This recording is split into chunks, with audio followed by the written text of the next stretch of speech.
to even know that there is a difference between leave period and constituency period. But the work of the portfolio committee must still continue. We are all welcome. Can I check if there are apologies that have been registered, Chilis? No change. Okay, let's assume that there might have been a misreading of the starting time of the meeting, and that I will request that as we proceed, you check with other honorable members and request them to join the meeting. Can we then get the move of the adoption of the agenda?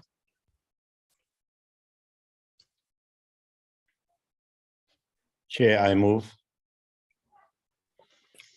Thank you very much, Honorable Singh. Can we get a seconder? I second, Chair, Honorable Mbata. Thank you very much, Honorable Mbata.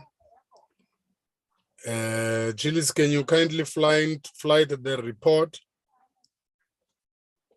I believe that it has been shared. Am I right in assuming that it has been shared with honorable members?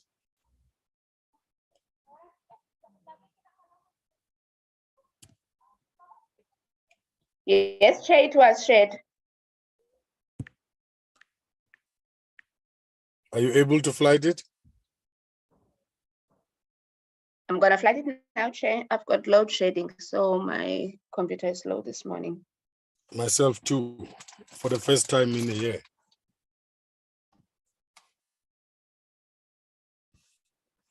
You're very lucky, Chair. What's this, Animal Farm? Some people are more equal than others. We get 4 hours. I congratulate you, Chair.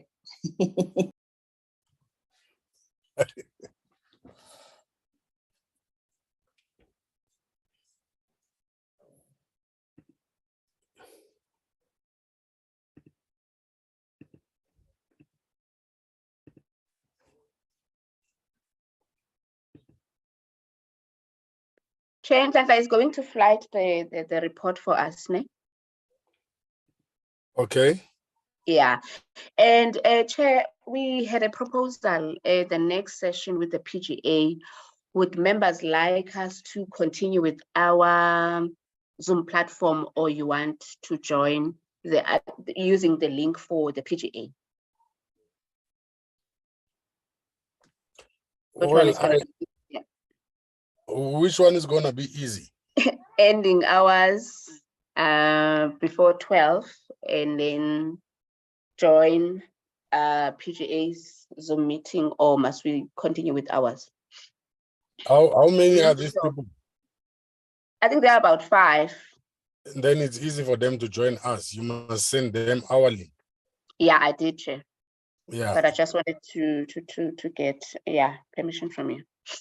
No, you will allow them to join us after 12, after we have done with our items. All right, Chair. Thanks. Honorable members, page 1, that is the report.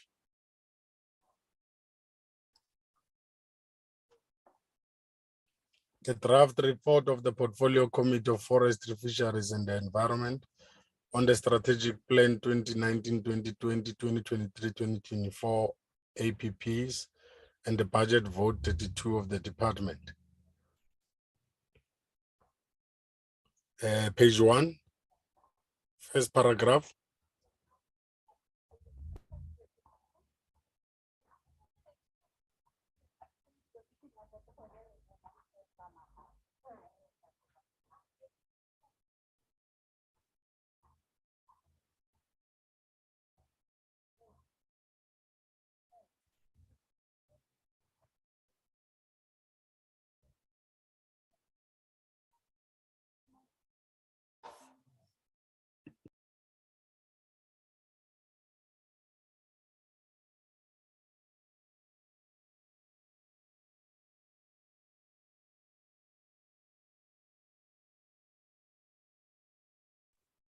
Introduction.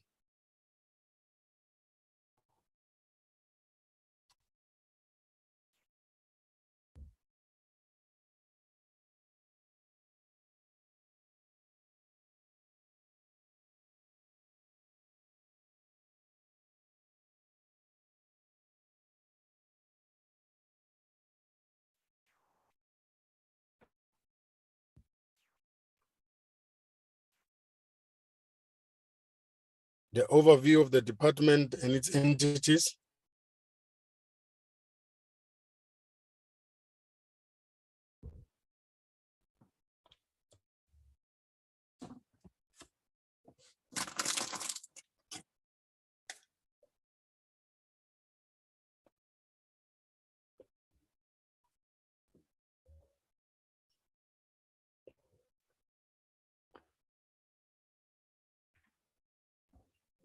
the legislative mandate,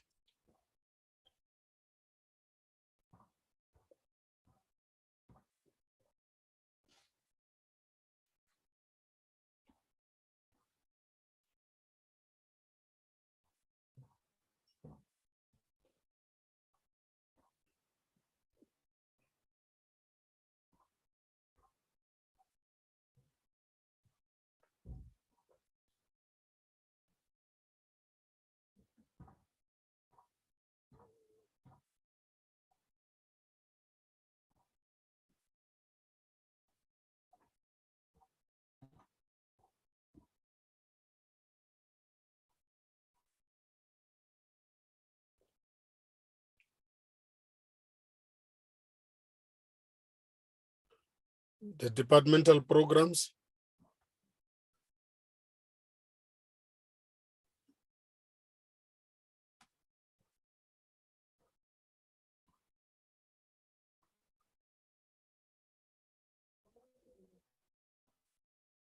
Honorable Mbata, I see your hand is up.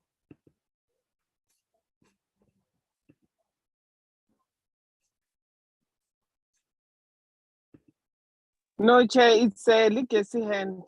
Let me take it down. Sorry about that. Okay.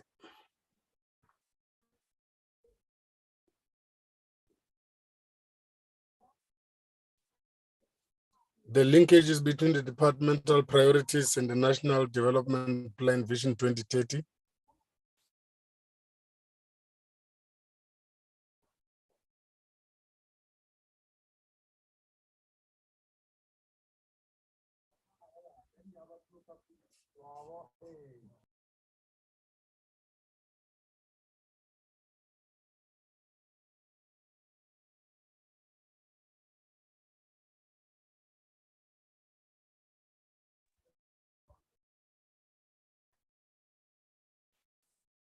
Can you move to page 4?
The medium-term strategic plan and annual performance plans of the department and its entities 2023-2024.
The reconfiguration of the department.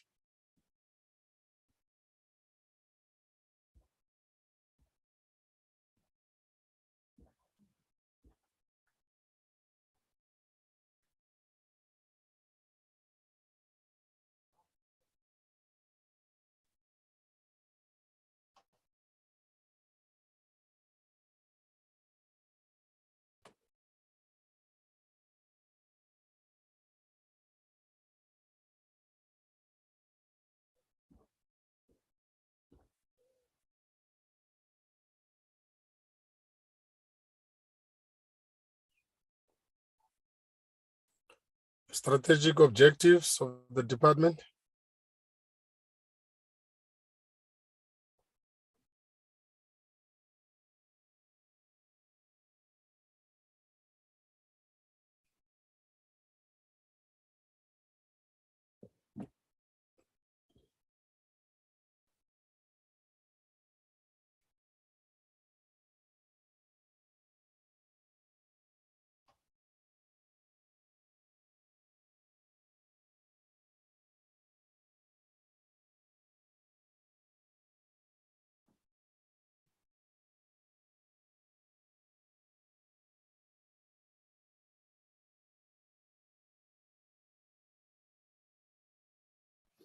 The allocation of budgets.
Can you go to page 8?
Page 9.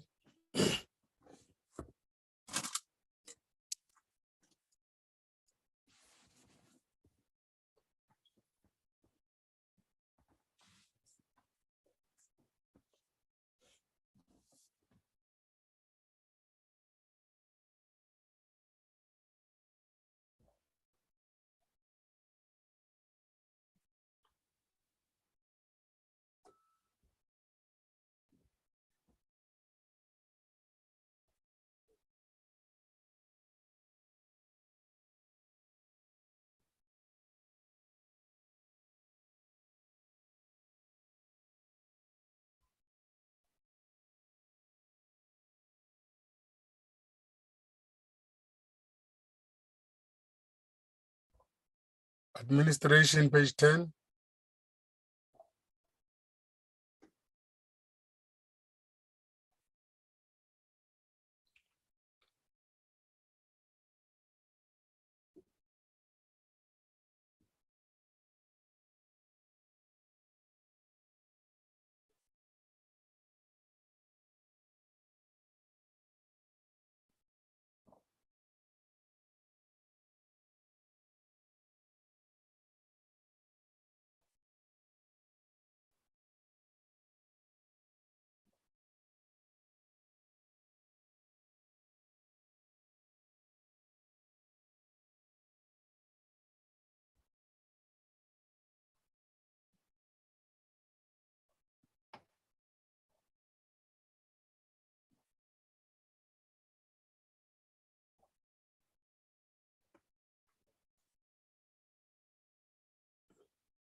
Page 11, departmental responses, oceans and coast.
Climate change, air quality, and sustainable development.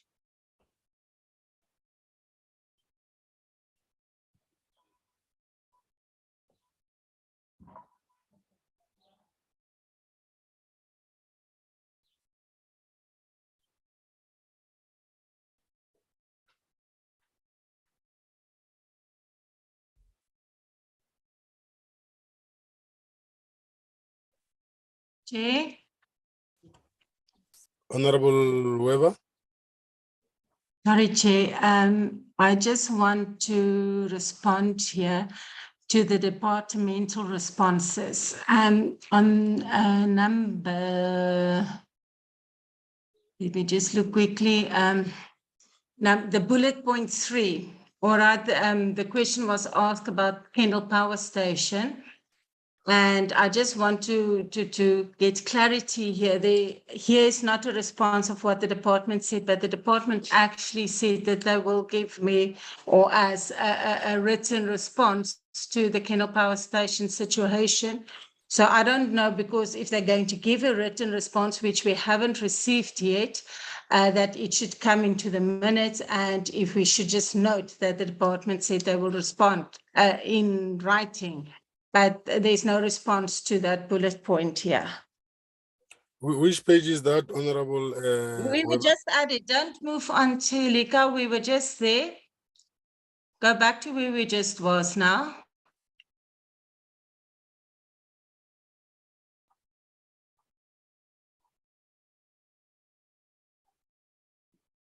We were right there now. It is page, I think, 11. Yeah, there we are. The committee also wanted to know how the Kendal Power Station was reporting on its emissions and with the department. The question was because Sakis doesn't have Kendal, which is our biggest polluter, on it, and how do they monitor it? And they said it was a big issue, Kendal, and they would rather respond to me in writing. So my question is, there's no response here on that. So and we haven't received response yet from them in writing. So my question is, shouldn't the writing response be on here as a departmental response? And if not, okay, but then we haven't still received that written response. I just want to make a comment on that. Chair, Nhlanhla? it is under recommendations. It's actually the first one under recommendations.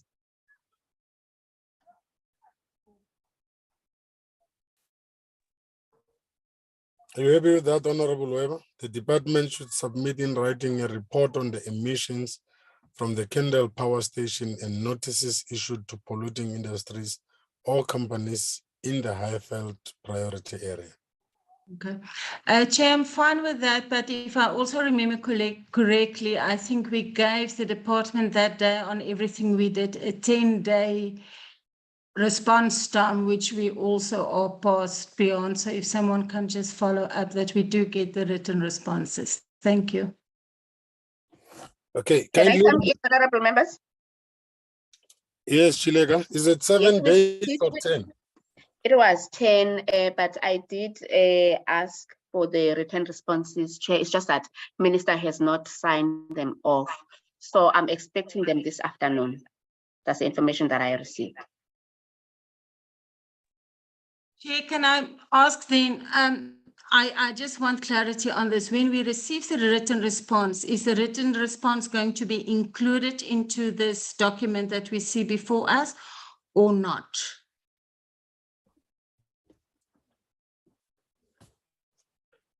Honorable members, what is your view on that? Personally, my view, Chair, is it should be included as it was part of that meeting and that was the questions asked, and that will be the departmental response to the inquiries of the committee. So my personal feeling is it should be included. Thank you. Honorable Ganjo? Chair, thank you. I think also, Chair, the written responses should form part of this report. So if we are still, they are still outstanding, I don't know, Chair, if we should wait before we adopt it so that we can include everything. Thank you, Chair. Okay, can I suggest that those written responses be incorporated in this report, but be highlighted in red?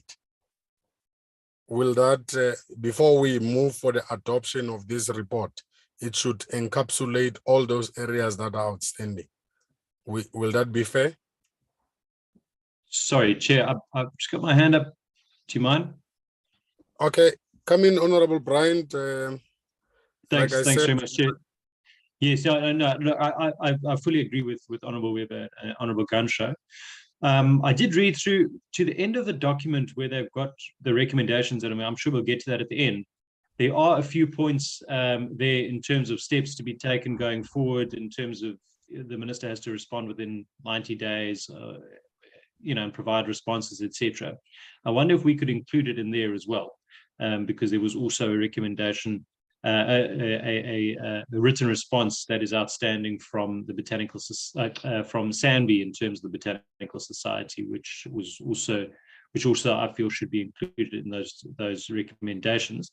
So maybe Nhlanhla can advise in terms of that, whether maybe we could put it there in terms of the recommendations going forward.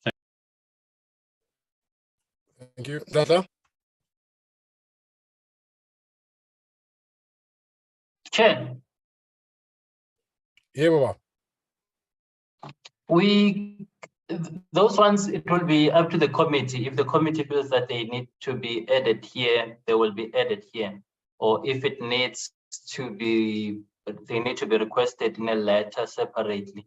My bit of a small concern is maybe on the timeline, that it might have a bearing when we wait for department to respond, because there is no guarantee as yet that they will respond on time for the tabling of this report.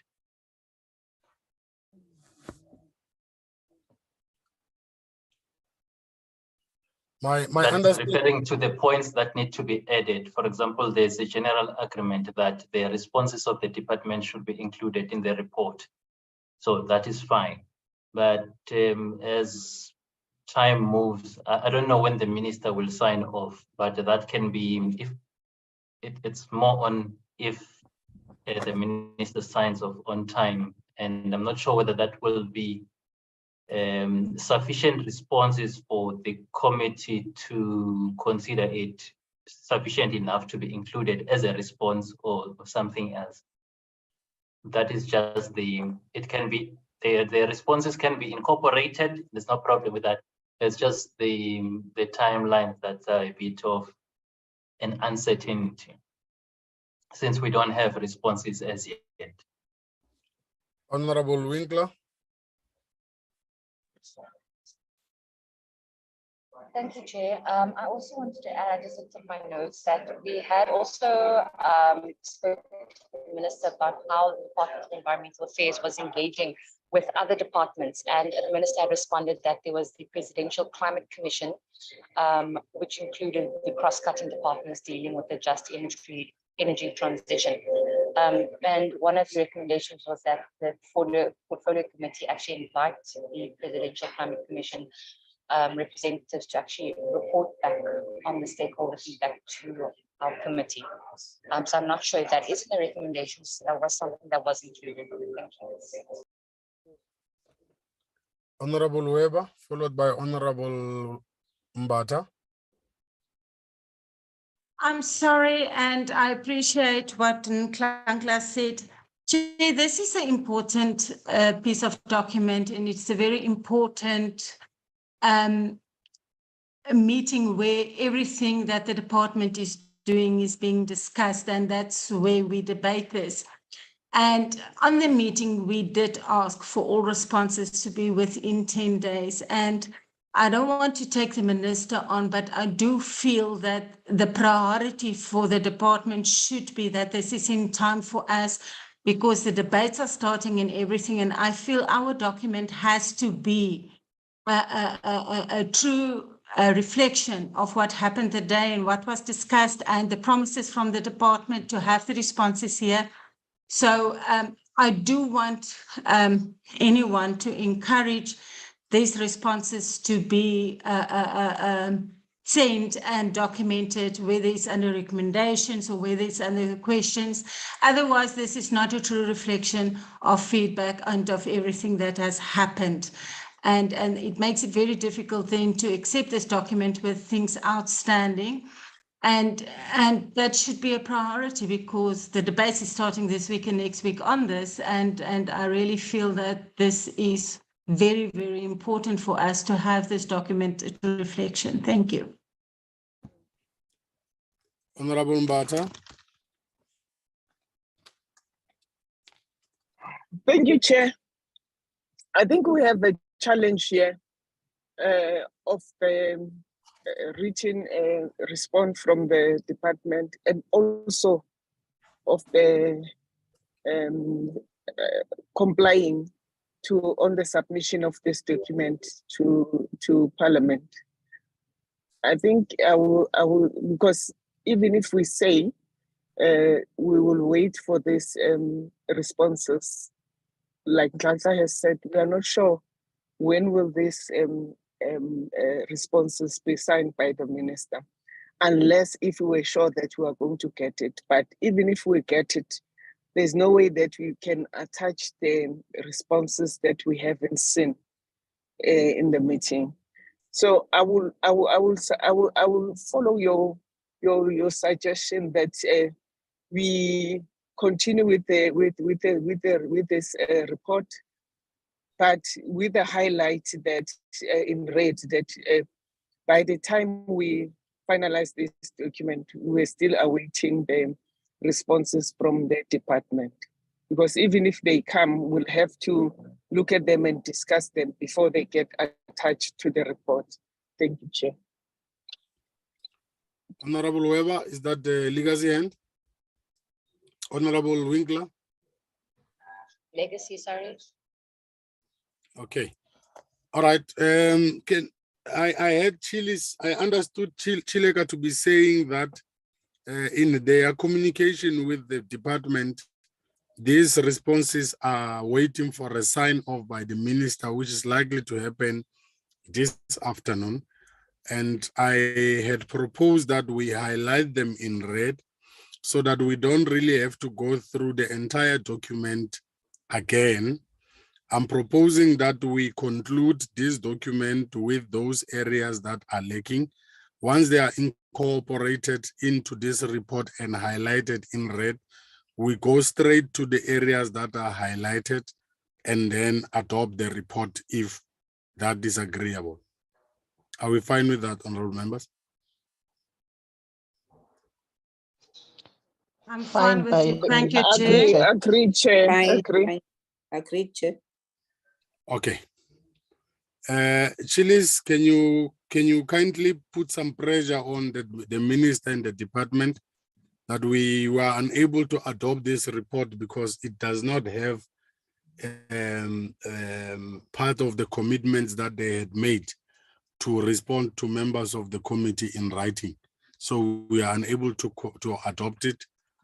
Once you have received it, Nhlanhla will then incorporate it into this report, highlight it in red, so that we don't go through the entire document. We just go straight, zoom into the red areas, and then move for the adoption. Yes, Chair. Okay.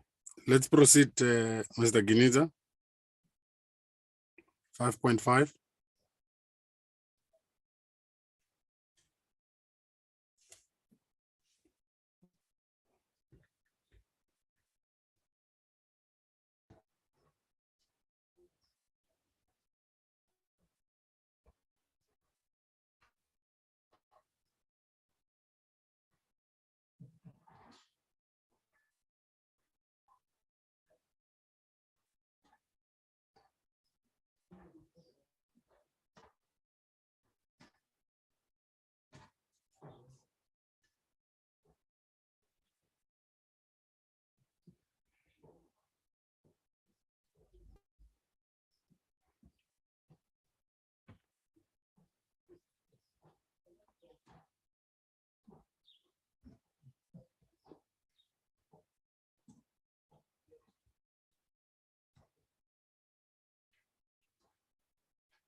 Page 13.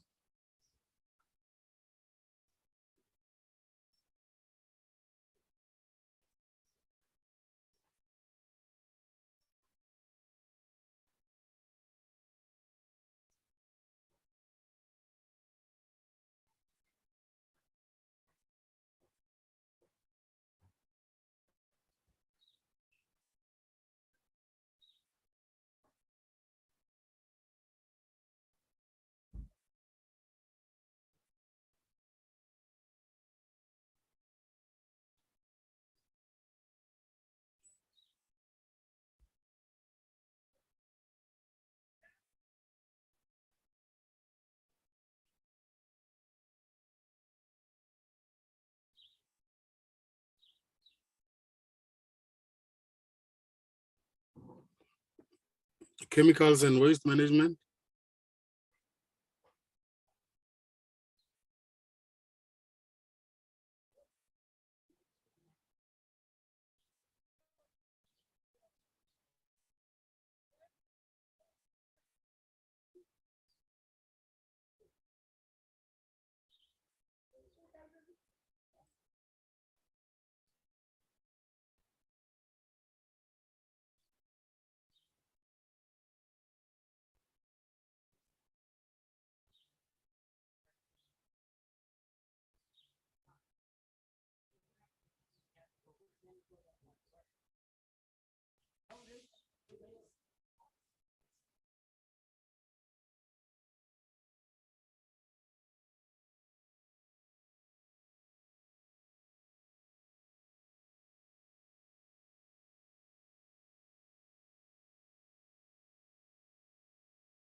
Forestry management.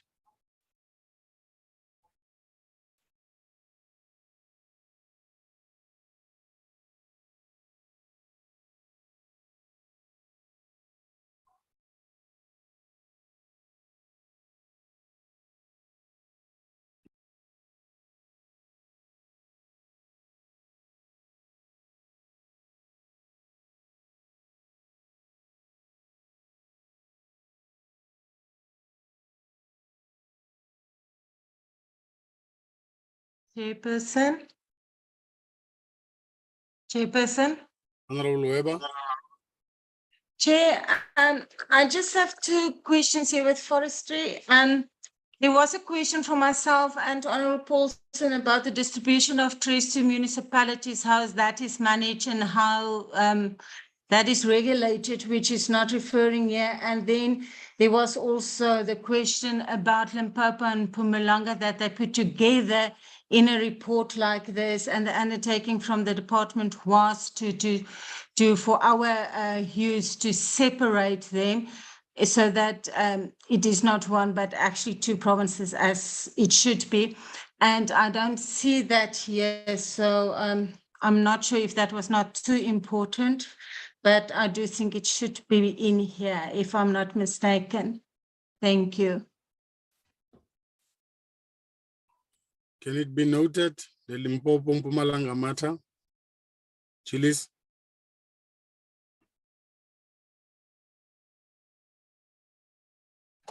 Yes, Chair.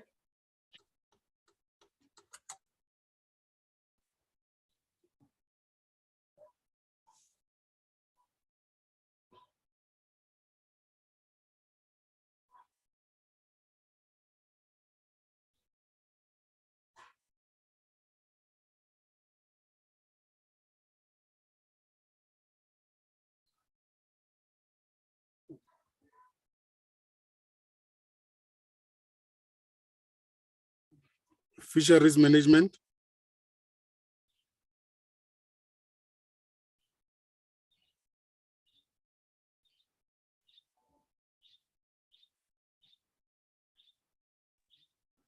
Sorry, Chairperson.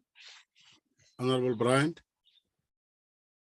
Thanks, Chair. The only thing I would say, and is that it doesn't seem to reflect any discussion at all on the fisheries management side of things. And I do recall that there was some discussion on this. I'm not sure Honorable Paulson or anybody else recalls that, but I'm not picking it up anywhere in terms of discussion. Is it just me or? Which part is that, Honorable Bryant? Program 9, Fisheries Management. It speaks about what the department presented, but it doesn't reflect any of the discussion.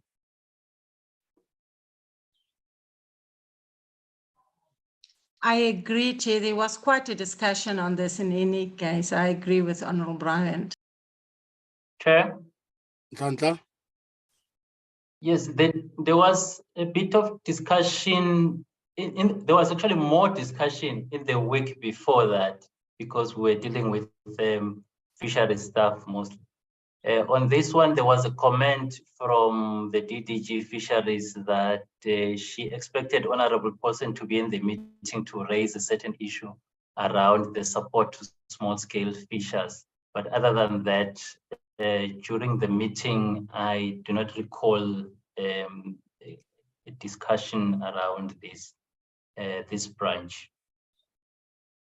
I remember in the previous week on the fishing rights allocations and the state of the fisheries resources, that's where there was a lot of discussion. Okay, Chair. So that's what I'm recalling then. So obviously none of those discussions have been included in this. Okay.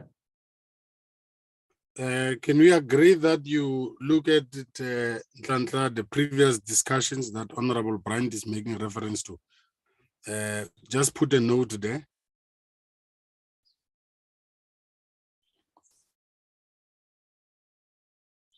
The note on the fisheries discussions under 5.9 years.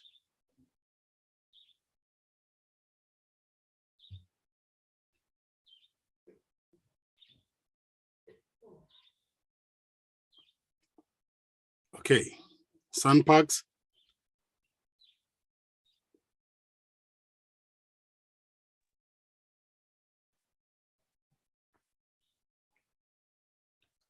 Honorable Weber. Thank you, Chair. Chair, I just want to, on the first bullet point, I just have to get, South African National Park. Sandbox clarified that the number of visitors has exceeded, the other first bullet point, sorry, just going a little bit up, Tailika. Other up, down. Other up, down. It is about the line items that it mentioned there, and then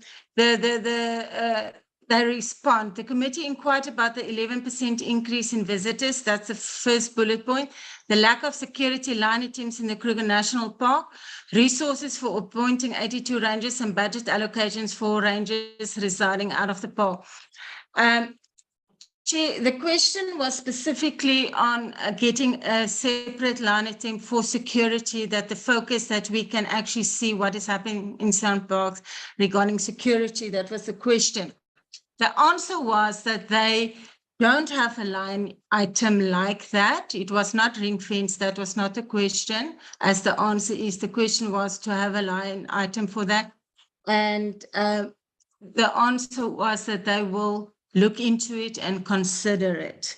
They don't say they were going to do it, but the lady said they will look into it and consider it, but currently there is not such a line item. So the question was not to ring fence it, it was to have a separate security line item. So I do want that to be corrected, please.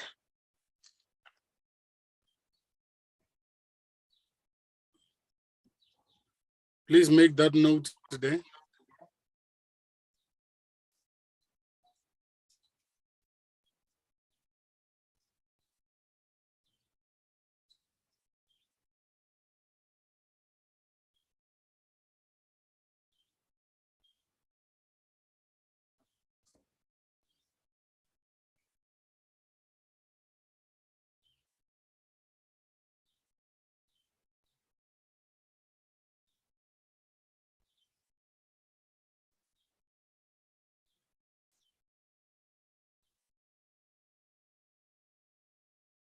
No. Thank you, Chair. Nhlanhla? Does it sound more like it? That the proposal for specifying security on the budget will be considered? Honorable Weber?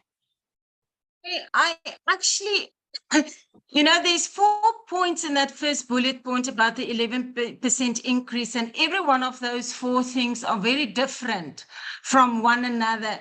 It would be nice if there's on top the bullet point just saying that the request was that there will be a security line item on the budget, and then the response to that was that the department will look into it and to maybe consider it.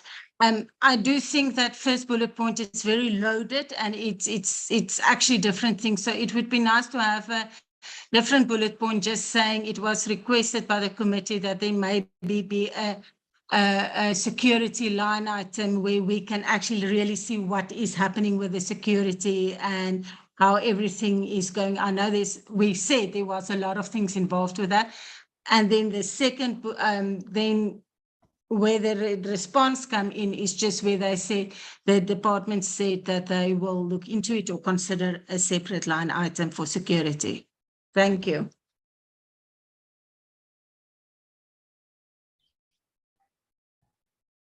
Yeah, Talika, if you maybe can just say, it's not the lack of a security item, it's not there.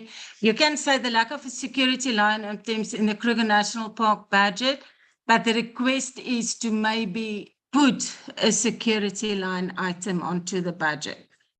And then the response will be below then to, I'm sure you can leave it like that if Nkankla is happy with it.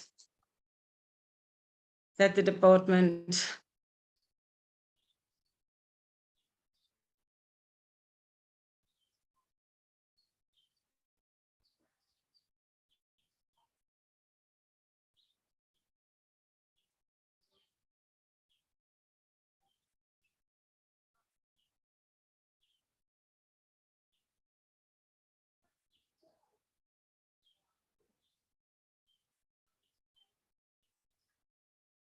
Propose that the department specify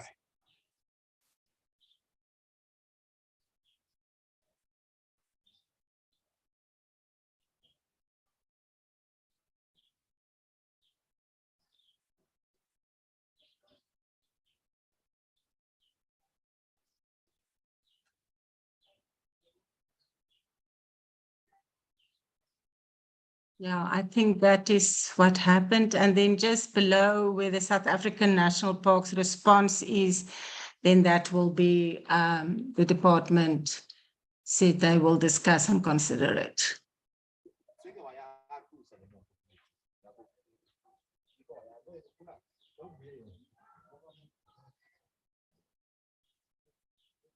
And just say the department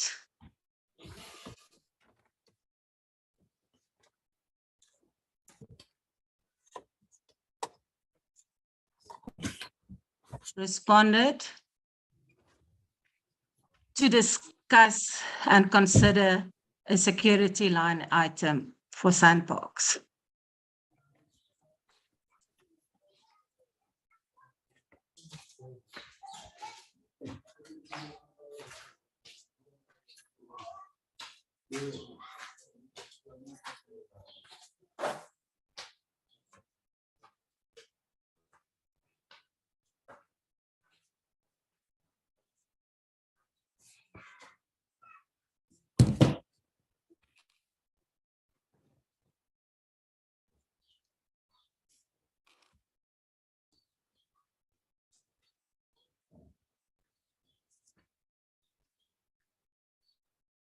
Yeah. Ganda. Does this sound like?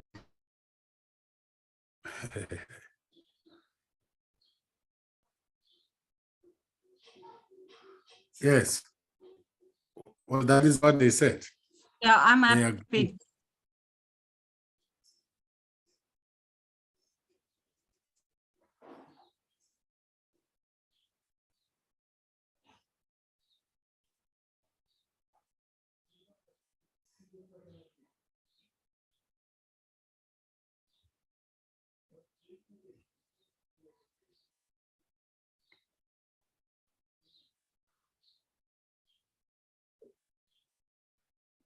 Go back a bit, the last sentence on sandparks, that one.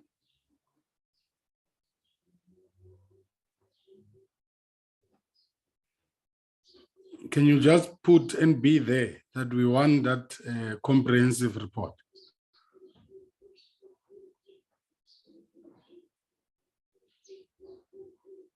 As in putting it in the recommendations that it should be sent. That will be fine too.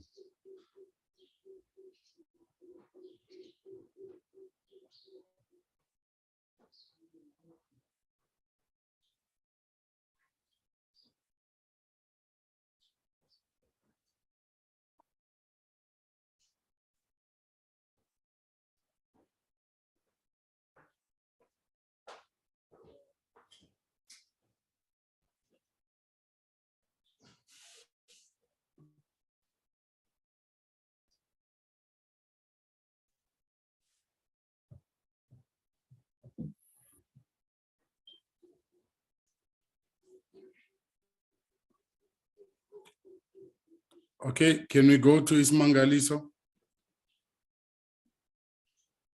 Chair, sorry, I am stepping on toes now. I am sure it was in this meeting with Sandparks where Honorable Bryant just brought up for the point of notice to bring up the target again for the rhino poaching. That should be 0. And I don't know if he wants to come in. I'm 100% sure at this meeting, he just said he knows it's already, people are tired of it, but he did bring that one up again, and I don't see that anywhere. So I don't know if you want to say something about it, but then I will. It's not anywhere, and it is something that is quite an issue for us. So maybe it should be minuted here somewhere at Sandpark specifically. Thank you, Chair.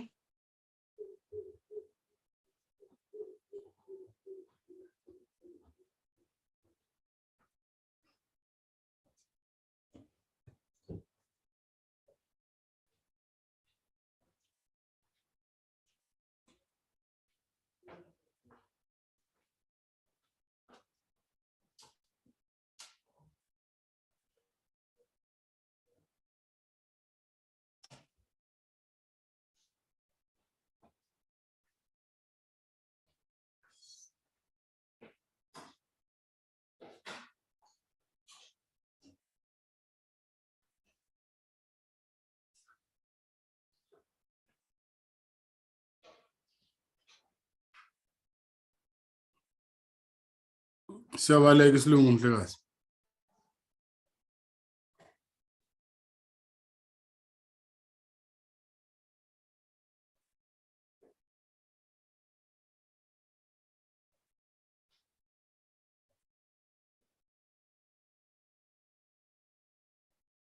Chair,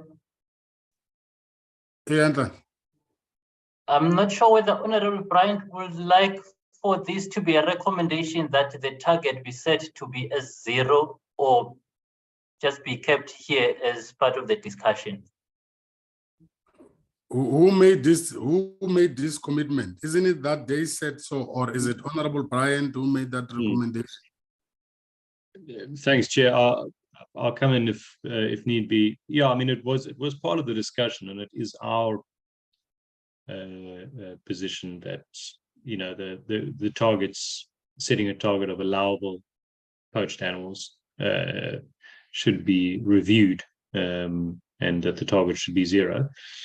I'm not entirely sure, and I thank Honourable Weber for recalling that point, because I think it is an important one. I'm just not entirely sure whether or not we would be able to include it in this document. I had a look, and I'm not entirely sure where we could put it. Oh, there we go. I see that's been put down there. Budget location register in the park setting. I would put potentially to say the reevaluation of or the setting of more ambitious rhino poaching targets, because it wasn't a formal proposal that was agreed to by the committee, as much as I would like to have seen it as that. So I think we wouldn't be reflecting accurately, but I think to say a more ambitious rhino poaching target, something along those lines. But I'm happy to be guided by the committee. If the committee agrees with that, that's fine. That's great. How would you like it to be to read, Honorable Bryant? Should so we that, put that it? last that last in little yellow, recommendations? that last little yellow one there, so Yes. budget location is right out of the park, and the setting of the poached rhino target to 0. Yeah, I'm happy. If you're happy with that and the committee's happy with that, leave it at that. That's great. Perfect. Honorable members, are you comfortable with that? Yeah, I'm comfortable with that as well. Thank you. Is it achievable? Chair, sorry, I just want to come in here. I mean, this is not a debate on it, but there should be no rhino poaching or no poaching of any animals should be done. So the target should always be 0. whether it's achievable or not, anything above is already not reaching the target. We cannot ever be happy with 250 or 150. And I know it's a very hard target. And we also know we cannot keep everyone responsible for it, but no poaching should take place. So I think working from that point of view, I think that should be the target, but we all know it might not be achievable, but we're not responsible for the poachers, but that should be the target. Thank you, Chair. Perhaps I hear honorable members to be saying, let's make it a norm, Nhlanhla. There shouldn't be poaching, either of a rhino or a lion. There should not be poaching. I don't know if you'll put it nicely there. The setting of poached rhino target to 0. If you put it nicely there shouldn't be poaching at all. That is what we mean. All right, we'll rework it, Chair. Okay. Okay, can we move then?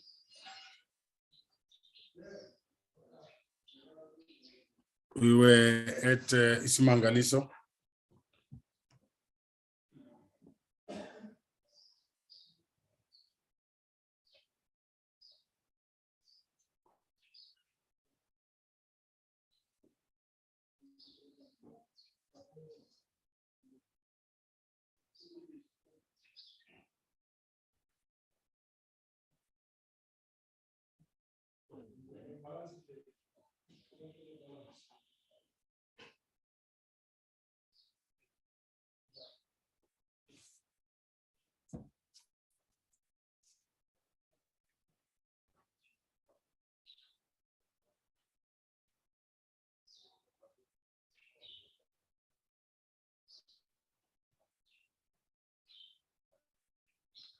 Can you also highlight that first bulletin on Isimangaliso? Or is it part of the recommendation? No, at the bottom. Isimangaliso, the first bulletin.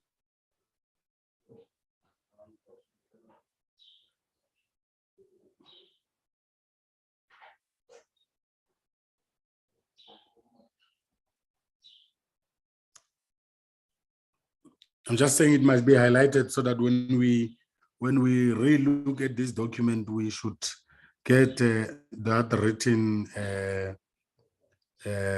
response.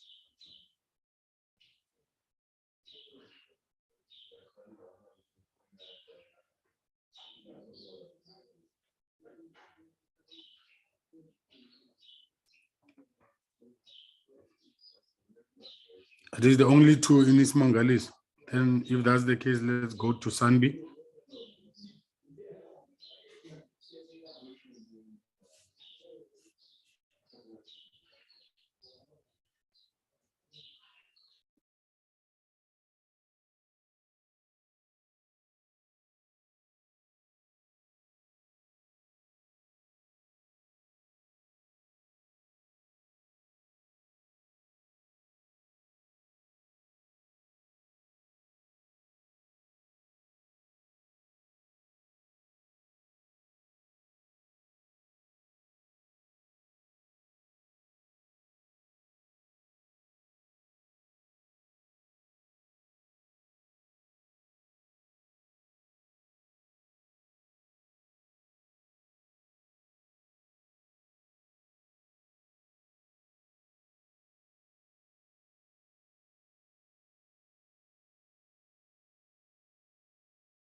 Chairperson.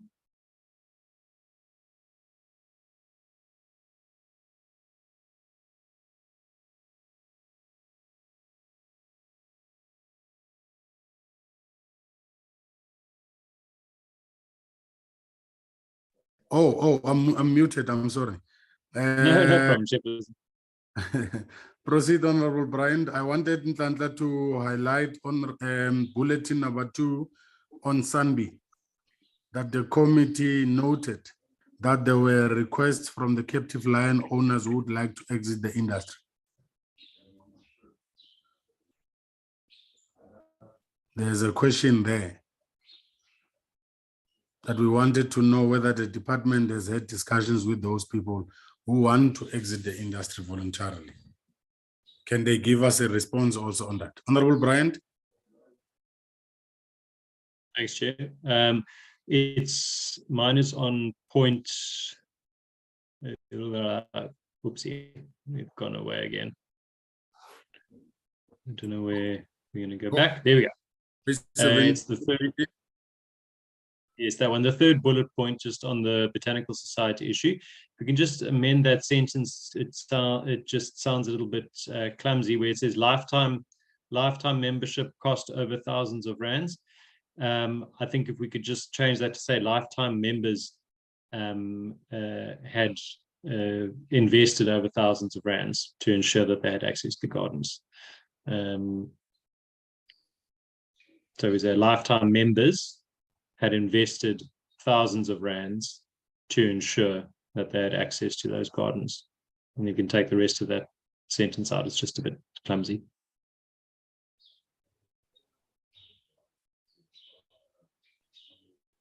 So their lifetime members had invested thousands of rands to ensure that they had access to those gardens. Yeah. Yeah, that's great. Yeah, excellent. Thank you.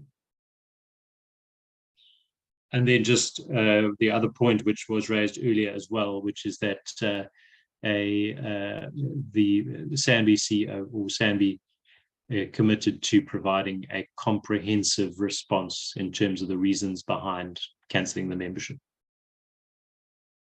agreements with BOTSOC.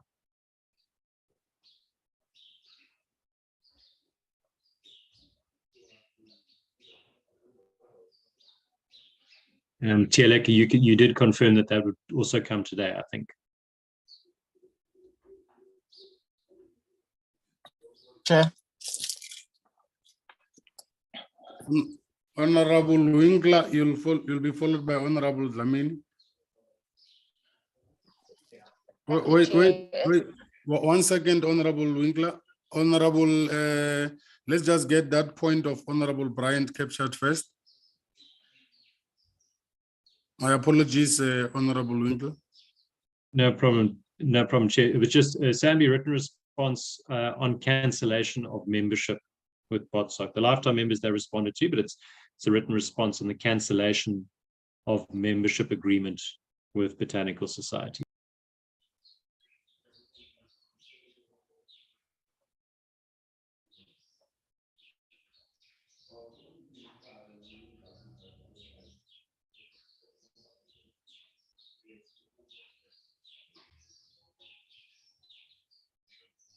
Perfect, thanks. Okay, Honorable Winkler. Chair, so just with reference to that, I think bullet point on the voluntary exit strategy for people that want to exit can lion hunting industry. The point was made that we are aware that the department has put out a call for public consultation on that voluntary strategy. What I had asked though was, what is the plan of the department regarding those who do not want to voluntarily exit the can lion hunting industry? Thank you. So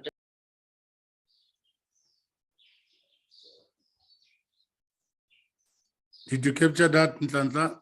There's a bit of an echo there, Honorable Winkler. I'm not sure, actually, sorry.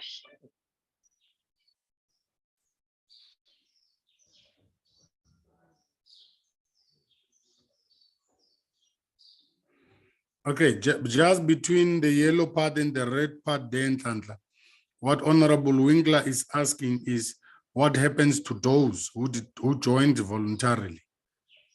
If I capture you well, Honorable Winkler. Sorry, Chair, no. The question was, those that do not want to voluntarily exit the can lion hunting industry, what is the department's plan with those stakeholders. Okay, there it is Get captured. that, Chair? Thank you. That's the highlighted part, am I right?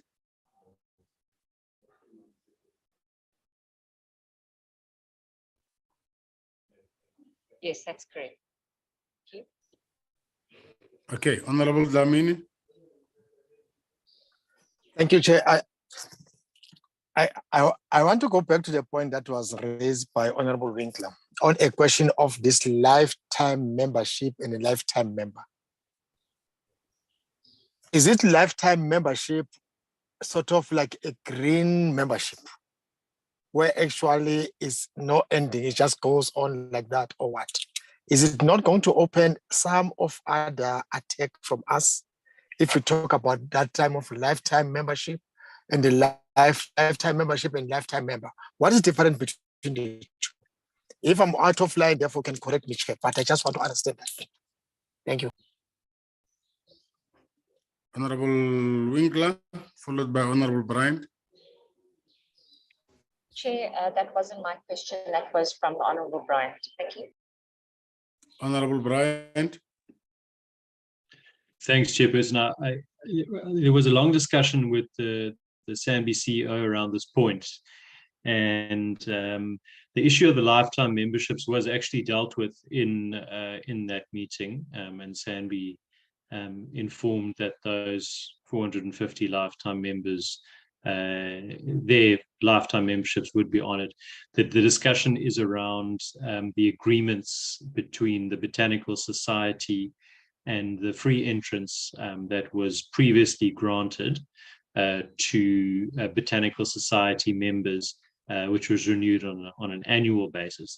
So those weren't lifetime memberships. So I understand Mr. Dlamini's, Honorable Dlamini's point, but we're actually referring to renewals of memberships. And the CEO was going to give us a written response, which hopefully we'll get today, and that will clarify some of those issues as well. Thanks, Chair.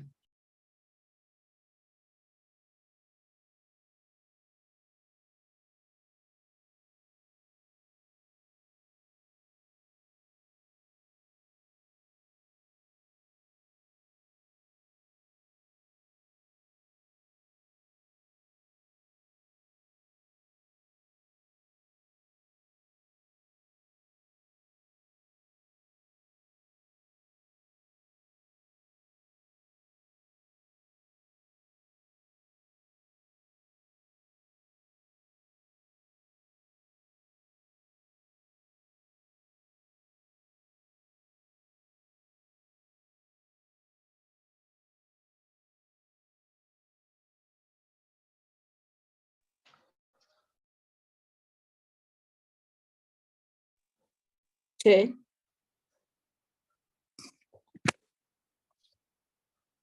Chair.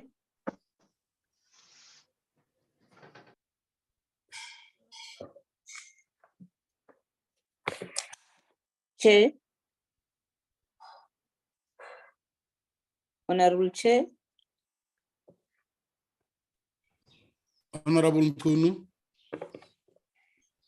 Yes, Honorable Chair.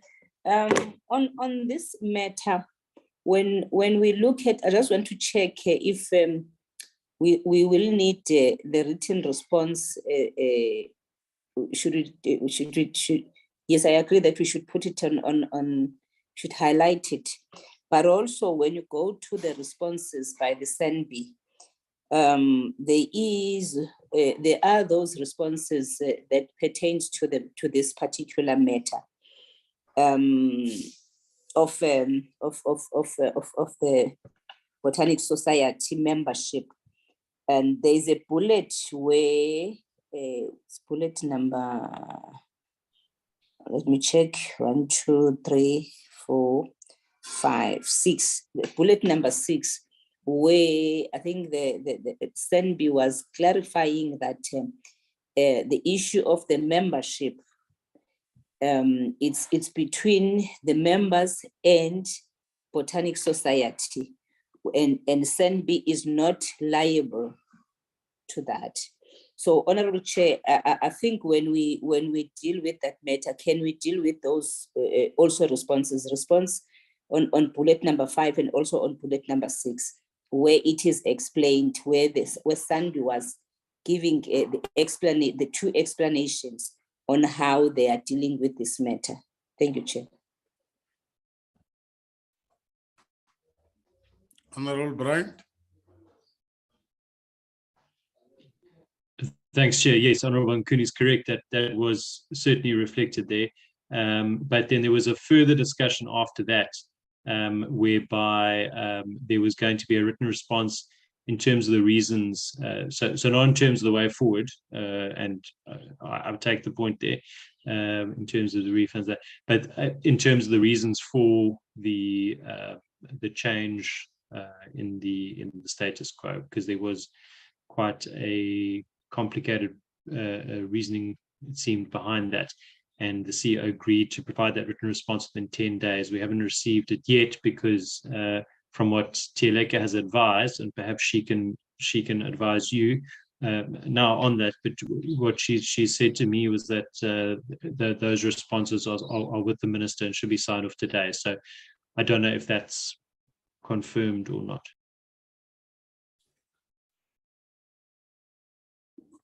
Okay, Honorable Nkuni, is that another hand? No, it's a legacy hand. My apology.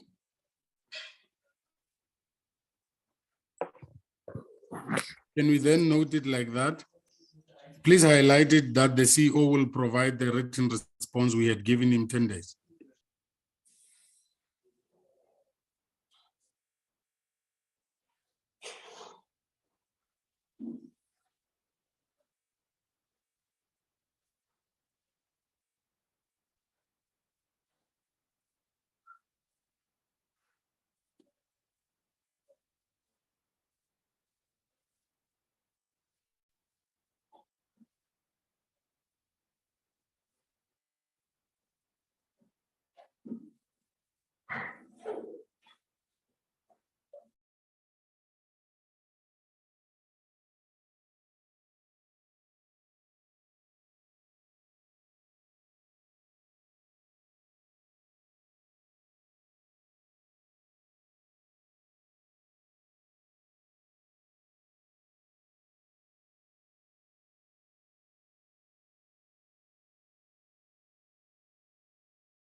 Chair. Sandla? Oh, still there. All right.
Chairperson?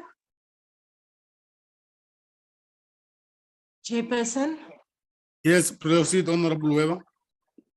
Chair, there was a question that day. I look now at the response bullet point 3 by the load shedding. Source also highlighted that it had been affected by load shedding and some of the equipment did not automatically start up, even if the power came back. A report on weather station availability was submitted to the board. Chair, we also asked for that. We asked specifically to get, and it took to get a written submission on which the question was specifically how many weather stations were still active and how many not, and where they are stationed. And they undertook to send us a written report on that because we as a committee need to know, especially on the Highveld area, we said we need to know because that is where many of our emissions comes from. So they would have sent us a written report on that question. I'm not sure if that is appropriate to be in here, but I think it is. It was an important question to had the information on.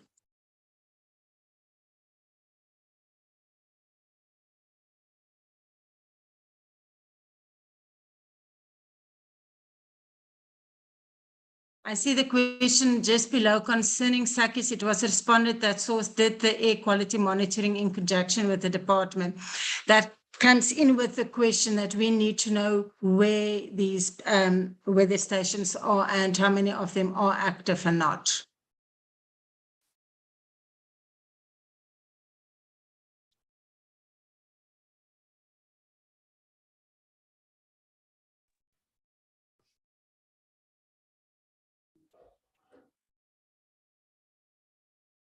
Nhlanhla?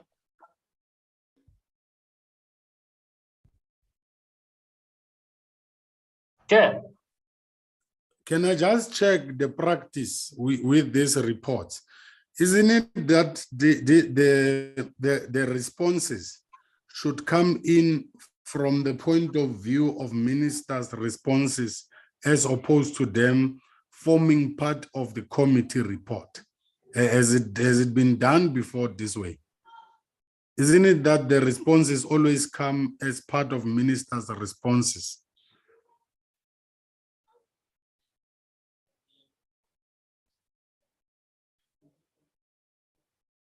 Yes, Chair. The practice is generally that even though the question may be directed to the entity, the minister is the one that gives a sign off before it's sent to the committee. Yes, but what I'm saying is, has the practice been that the responses are part of the report? Because my understanding is that the responses that we are looking for here are those that were supposed to have been provided to the committee at the time of discussions.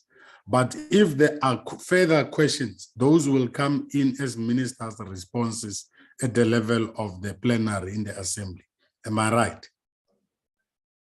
Yeah, in what happened in the past was that the responses from the departments were not really captured, but members raised that these issues were responded to, and the report created an impression that the department did not respond, so they had to be included.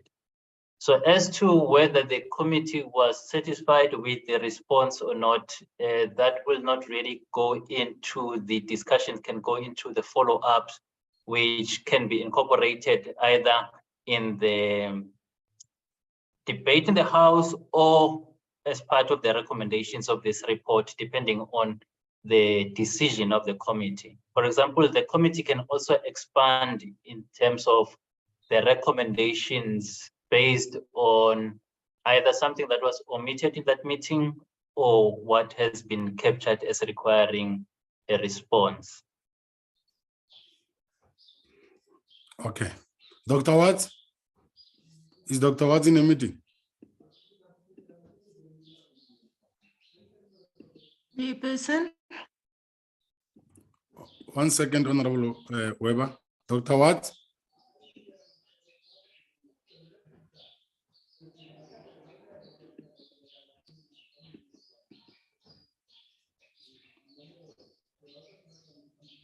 Is Dr. Watts in a meeting? Chileka? Chair, he was earlier. Let me check.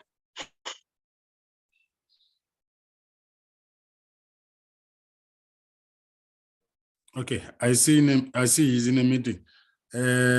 Brass Courtney?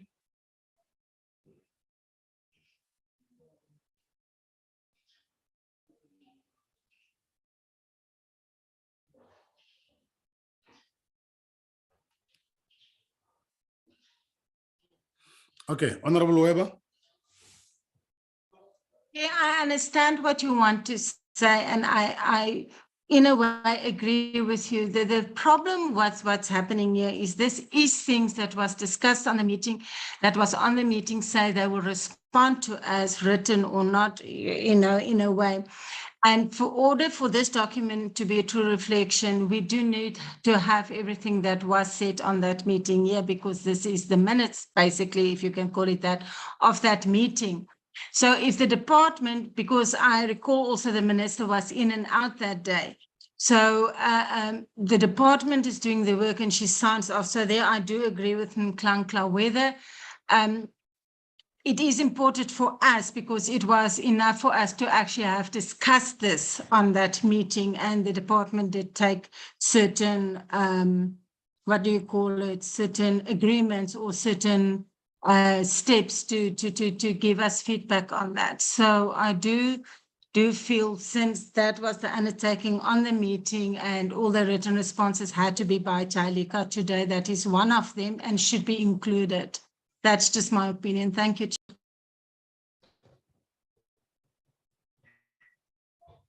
I think we must agree that what is outstanding here should not come as ministers' responses, but should be as information that is outstanding following the discussion that we had with the entities and the department. I think that is how we have been moving. So if there are other issues that relates to that warrants ministers' responses, they'll be asked at a separate platform. But for purposes of this report, these are the questions that were outstanding at the time of the deliberations of the report. Are we agreed, honorable members? Yeah, Chair, now I'm back. Yes, welcome back, honorable Minier Watts.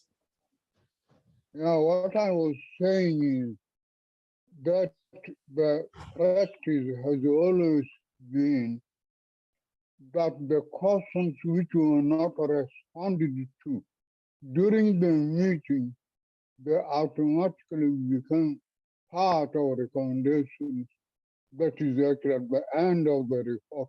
That's why, you know, if we reflect back, there is always a slot for the minister to respond on VRR, on budgetary report. There is the determination of the time that the committee arrives at by actually saying that the minister should respond on these issues on after such a date.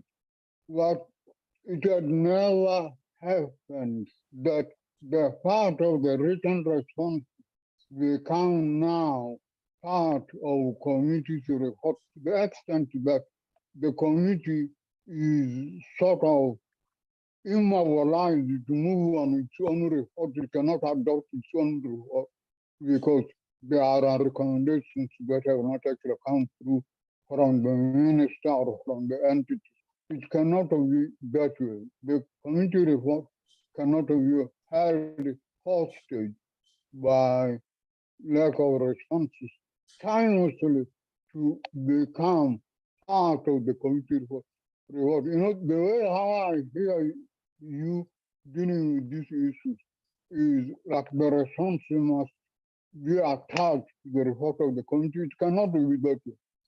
The committee report, you know, forms part of the discussions that occurred during the ACC and the budget meetings, briefings, and discussions. That has been the fraction. That's my experience. Thank you. Okay.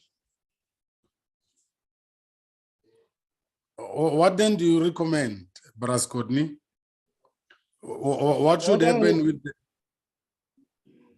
What I would like to recommend is if those briefings or responses of the minister of the entity had arrived at an opportune time, they would have become part of the committee report.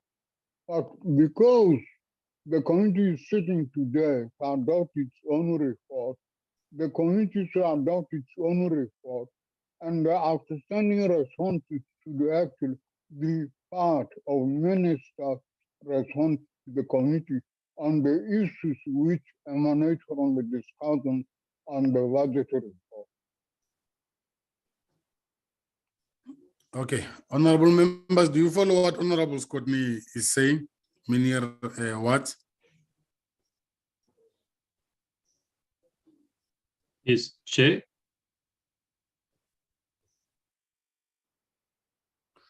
Okay, Chair, may so I speak? Yes, Honorable Brian.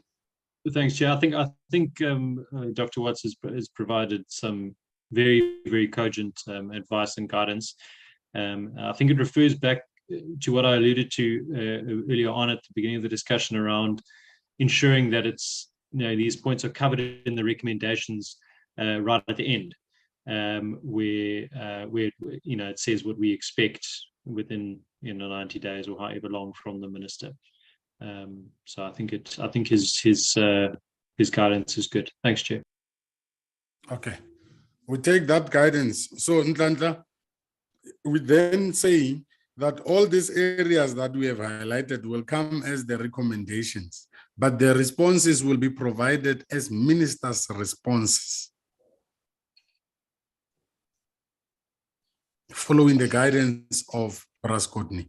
All these areas that we have highlighted will then go to recommendations of this particular report of the committee.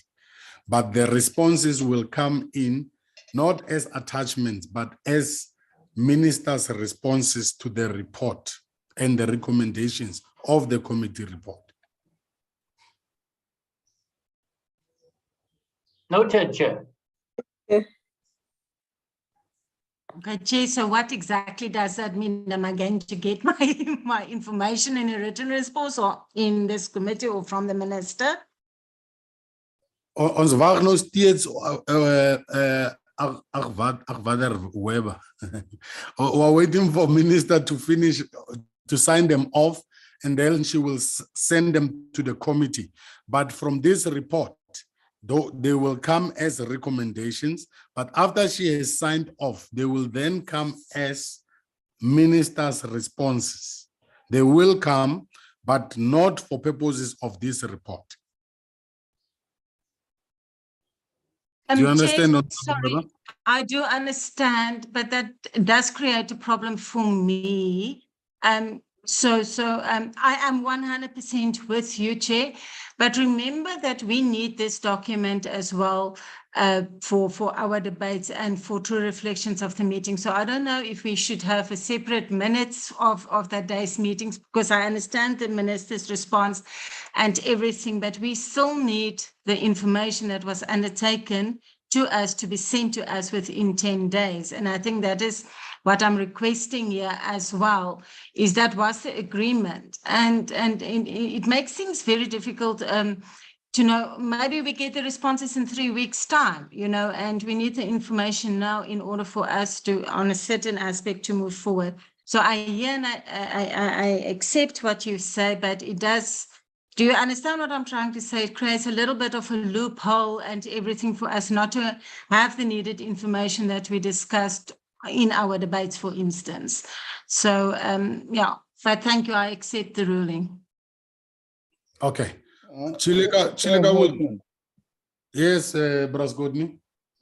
Yeah, my view to allay honorable Weber's concern, although the documentation expected from the department, which have not arrived as of now while the committee is processing its report. They could arrive tomorrow, they could arrive another time. That doesn't mean that the minister is bound only to recommend at a certain agreed time frame. If the minister hasn't got a response that is due to the community now, then we would wait for 90 days, 60 days. But if the minister does respond today, then that can actually be availed to the members who respond, would be made available to the members. And yet, the committee could adopt its report with the recommendations hinting on a documentation that comes later today or later tomorrow. That's why when you look at the set of recommendations, we in this committee secretariat, including the youth, we don't hold our hand to say, let us wait for those 90 days for the minister to respond. We migrate some of those recommendations into our community schedule, into our community program. We begin to engage with them.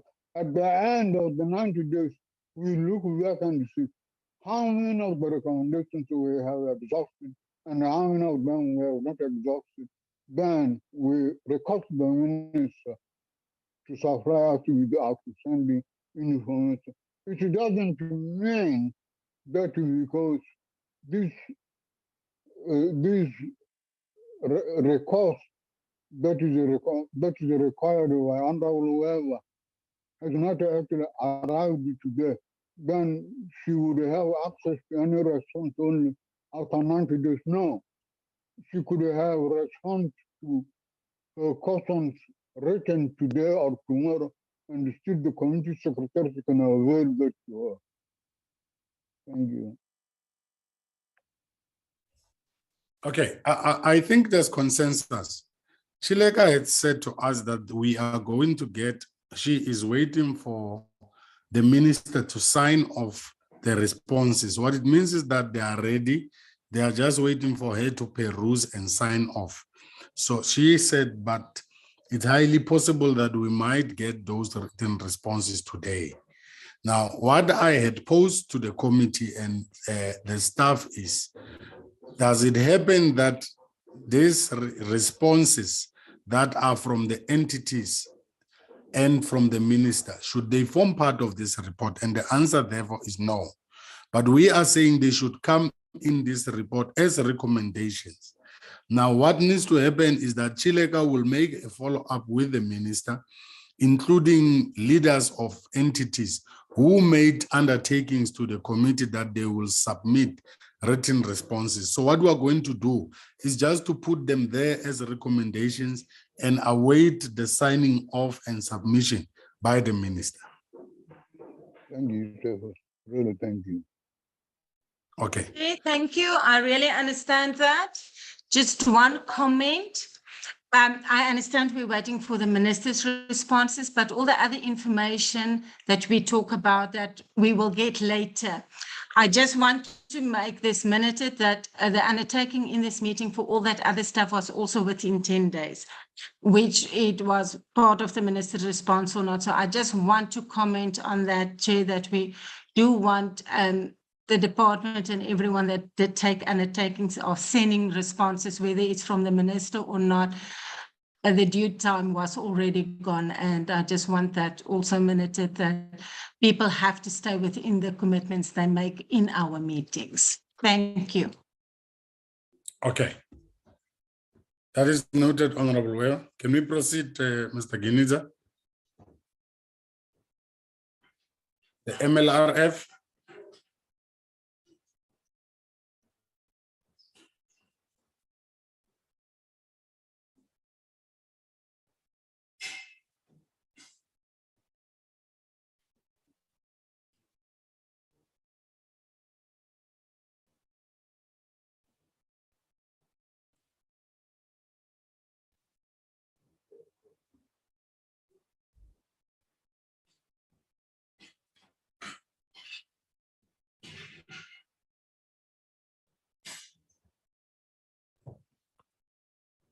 Okay, the recommendations.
The last line after Mr. Ready Mayor.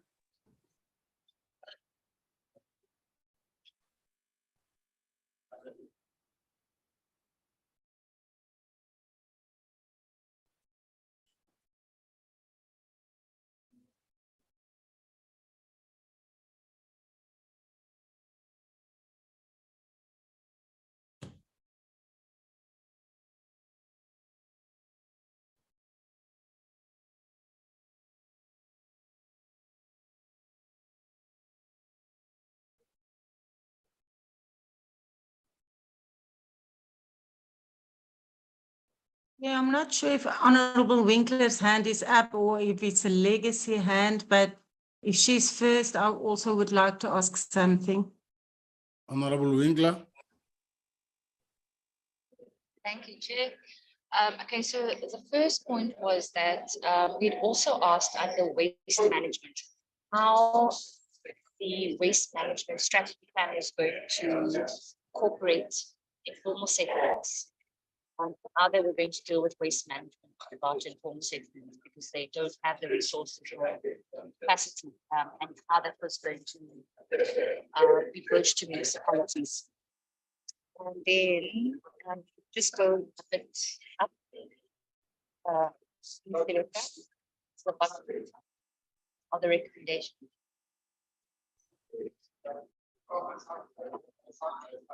No, so down to the bottom of the recommendation. Yeah, okay, so that one first. Then further down, please. Further down. Further down. So with regards to sandparks, the question that was asked was, what sort of climate change resilience and adaptation plans did sandparks have, given the worsening impact of climate change? And so not just the impact, but what is the resilience and adaptation strategy going to be in case of severe droughts, wildfires, etc.? Thank you. The second bulletin from the bottom. Sandparks must submit a comprehensive report, she says, not only on the impact of climate change, it should also speak about the adaptation plan, mitigation and adaptation plan. And resilience, Chair. And resilience.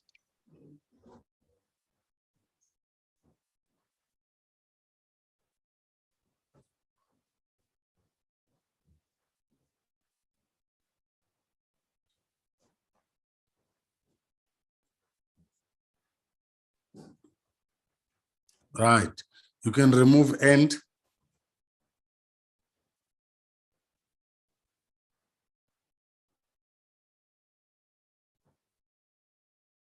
Yeah.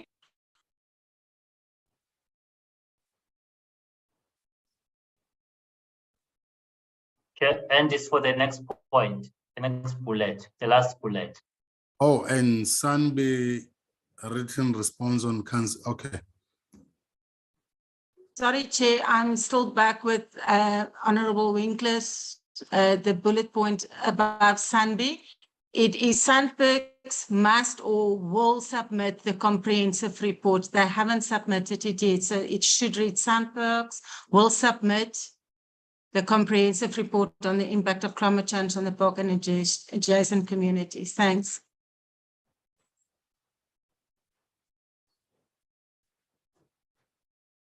Okay. Go down, Mr. Giniza. There on the minister should submit a detailed, which law is this? The 90 days. Will we still be here in that 90 days?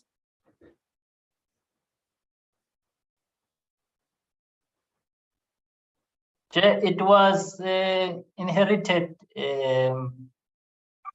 decision of the committee because some members were of the view that it should be 2 working weeks, otherwise it was a month, until they settled on 90 days.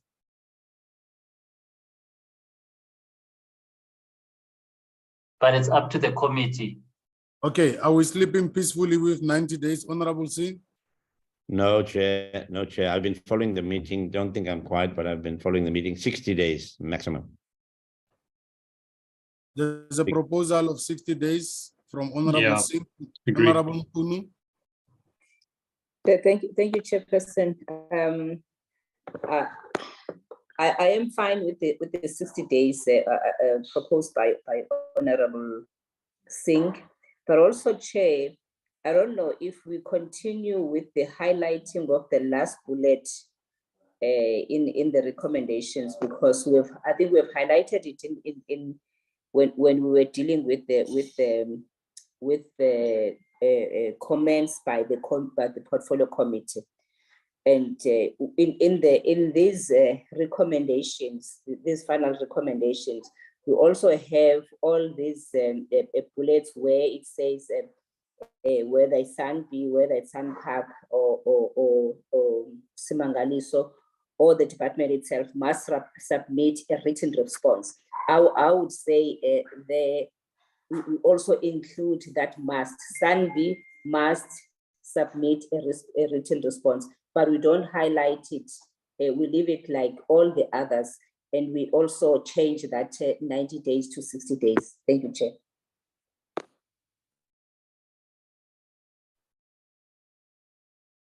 Honorable Dlamini.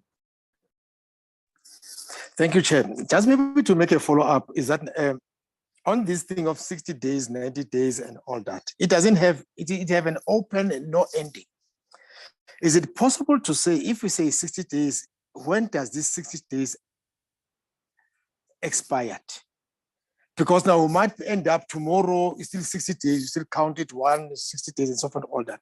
Can you put a date when actually these 60 days will expire so that anybody can get the report, can be able to find out and make a follow-up and say, this is what actually was supposed to be done, therefore they have not yet submitted? Because I can see the way the flow it is that now 10 days they must submit, but we don't have an action plan where actually we say by this point in time, it must be able to be submitted. So I'm suggesting, let's put an expiring date when actually this thing can be able to be done.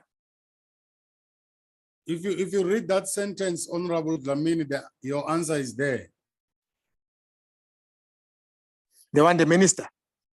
Yes, the minister should submit a detailed response to the committee on all the recommendations made in this report within these 60 days after the adoption of this report. So if we adopt this report today, 60 days starts tomorrow.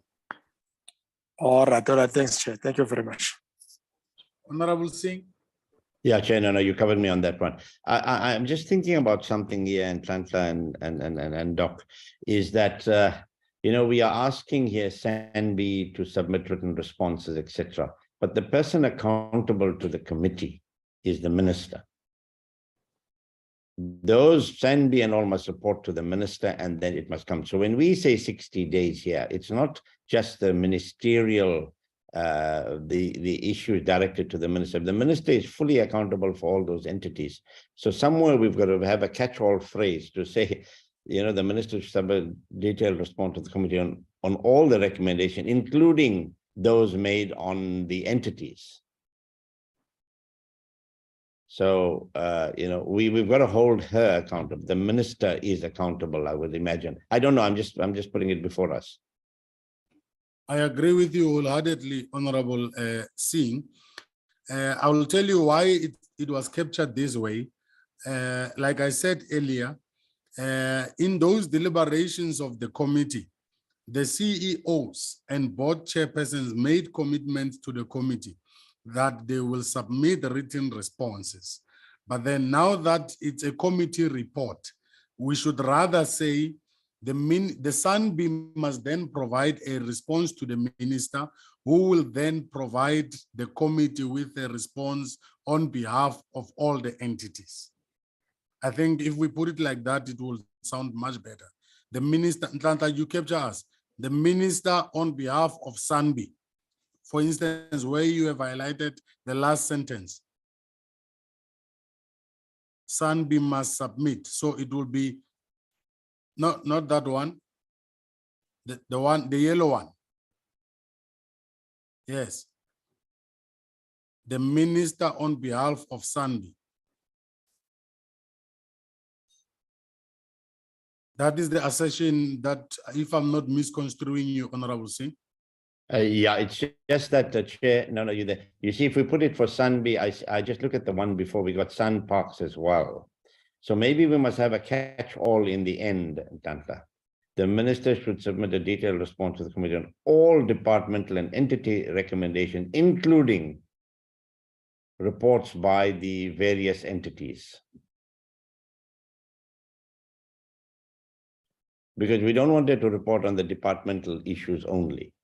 But yes, she is fully accountable to report. Because I see we've got Sun Parks that needs to report, Sunbeam that needs to report. So let's put a catch-all phrase somehow or the other. English is not my first language. Maybe Dave can help us. You know, how we hold the minister responsible eventually for making sure that all these reports from the department and the entities are submitted to us. The minister, I think that catch-all should then read as follows. The minister should submit a detailed response. No, remove A, yeah. Remove, yeah. The minister should submit detailed responses to the committee on all departmental, no, on behalf of the department, on behalf of the department,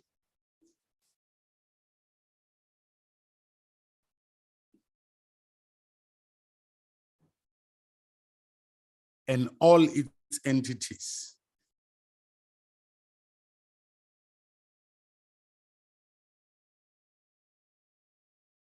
Yeah, and then you continue with within 60 days. Within 60 days.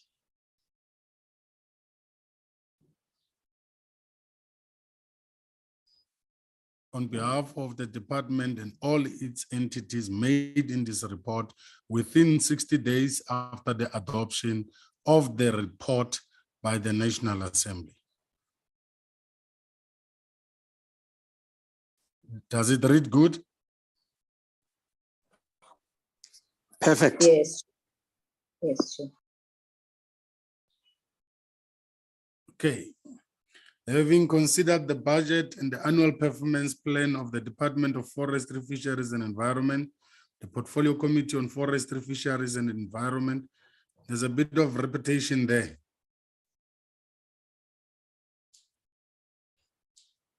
Having considered the budget and the APPs of the Department of Forestry, Fisheries and Environment, the Portfolio Committee, you can just remove off, on. Start from on, remove, on, forestry, that's a repetition.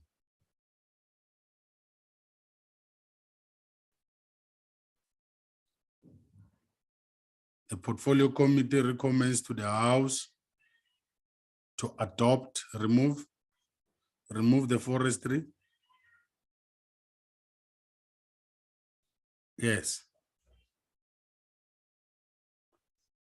To adopt the budget vote 32 allocation for 23-24 financial year.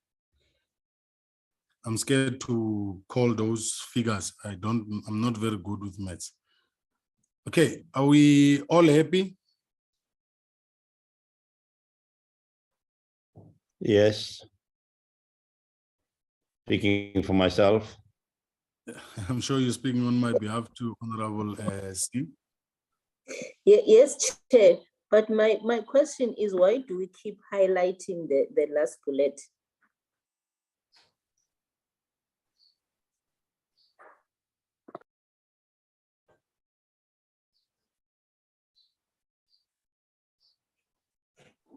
It's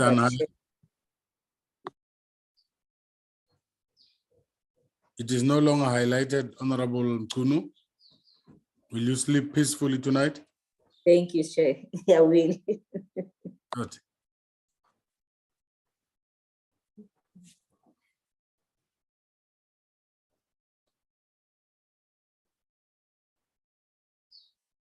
Okay, go down, Tlantla, let's see. Is that the end?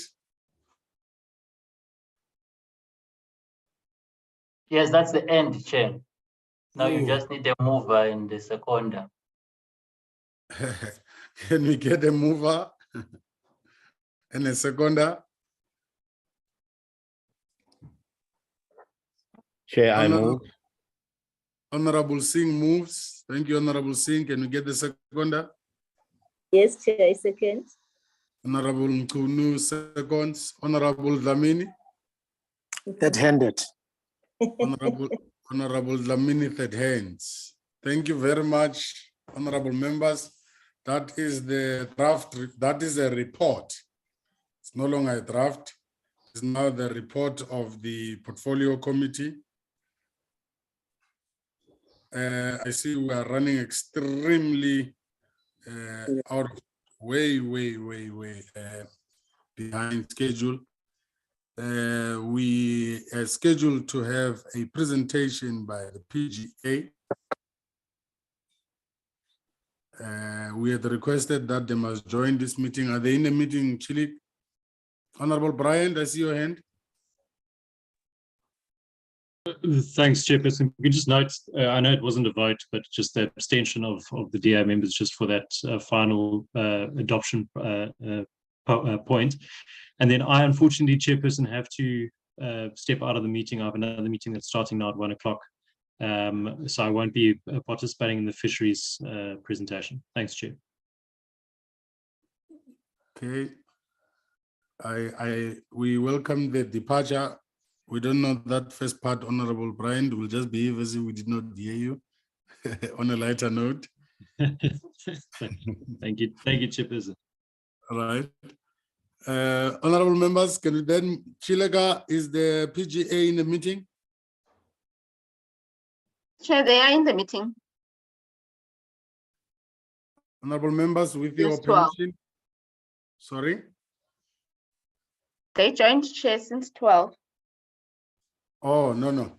Our apologies. That was a very thick document that we had to deal with. And we also have the plenary at 2 o'clock. All of us will have to join the National Assembly. We can spare at least 35 minutes before we conclude. I want to take this opportunity to thank all the members who are here. Honorable members, the Secretary General of the Parliamentarians for Global Action, Ms. Adam, I hope she's here, and her team. It is an honor for us to be here today to discuss this important issue of building resilience in small-scale fishing communities in our country. As we all know, many coastal fishing communities have historically been ostracized and marginalized, and they face a range of challenges that threaten their livelihoods from poverty, from unemployment, from climate change, the declining high-value fish stocks, the overlapping fishing grounds within the commercial sector, the syndicates of crimes, and economic and social marginalization. We know that government is making progress to address these exclusions of our communities through the allocation of small-scale fishing rights. And we also know that the process has been fairly slow and very much unfair to the small-scale fisheries, particularly in the Western Cape. Although there is a bit of progress that has been registered, we also know that the department aims to conclude the allocation in the Western Cape, which is the only remaining coastal province in few months to come. The allocation of small-scale fisheries is not the end and all. We want to see a sustainable small-scale fisheries where fisheries resources are equitably shared and sustainably supported by diversified livelihoods and opportunities. Now, we are tasked as a portfolio committee to overseeing and providing support to small fishing cooperatives through integrated development support program to ensure that the department delivers on the objectives outlined in the policy of small-scale fishing. Those are the deliverables that are outlined in the 2023 annual performance plan of the department that we recently discussed as a committee. We all know that the small-scale fishing community should be supported because it is our view that they continue to play a very important role in sustaining local economies and preserving cultural heritage and promoting inclusive and sustainable fishing practices. We thus have to craft tools and interventions with practices to ensure that strategies and resources are in place to strengthen the resilience of these communities, to ensure that they continue to thrive in the face of all adversity. And if we work together towards the future where small-scale fishing communities in South Africa are not only surviving, but are also thriving to address the triple challenges of inequality, unemployment, and poverty. By so saying, I wish to welcome the Secretary General of Global Action, Ms. Adam, who will then introduce her team and probably take the committee through. Ms. Adam, thank you very much for being here. Welcome.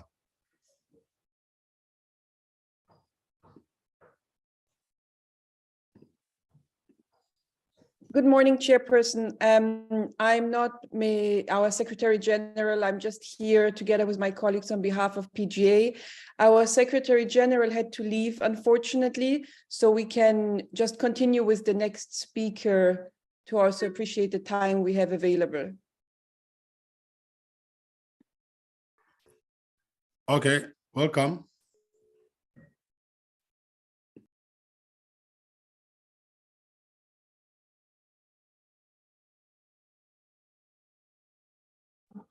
I just wanted to confirm, am I supposed to start to speak, Leila and Sarah? Good afternoon, everyone. Yes, please, good afternoon. Good afternoon. Okay, is it possible I can get permission to share my screen? If not, I could just go ahead with my speaking notes. Okay, Chilis, can you ensure that Ms. Isaac can share her screen? It's much easier to, yeah, you have been allocated the right, ma'am, please proceed. Okay, thank you. I'll do so, and I will start Good afternoon, everyone. It's a pleasure speaking here, and all protocols observe to everyone listening in.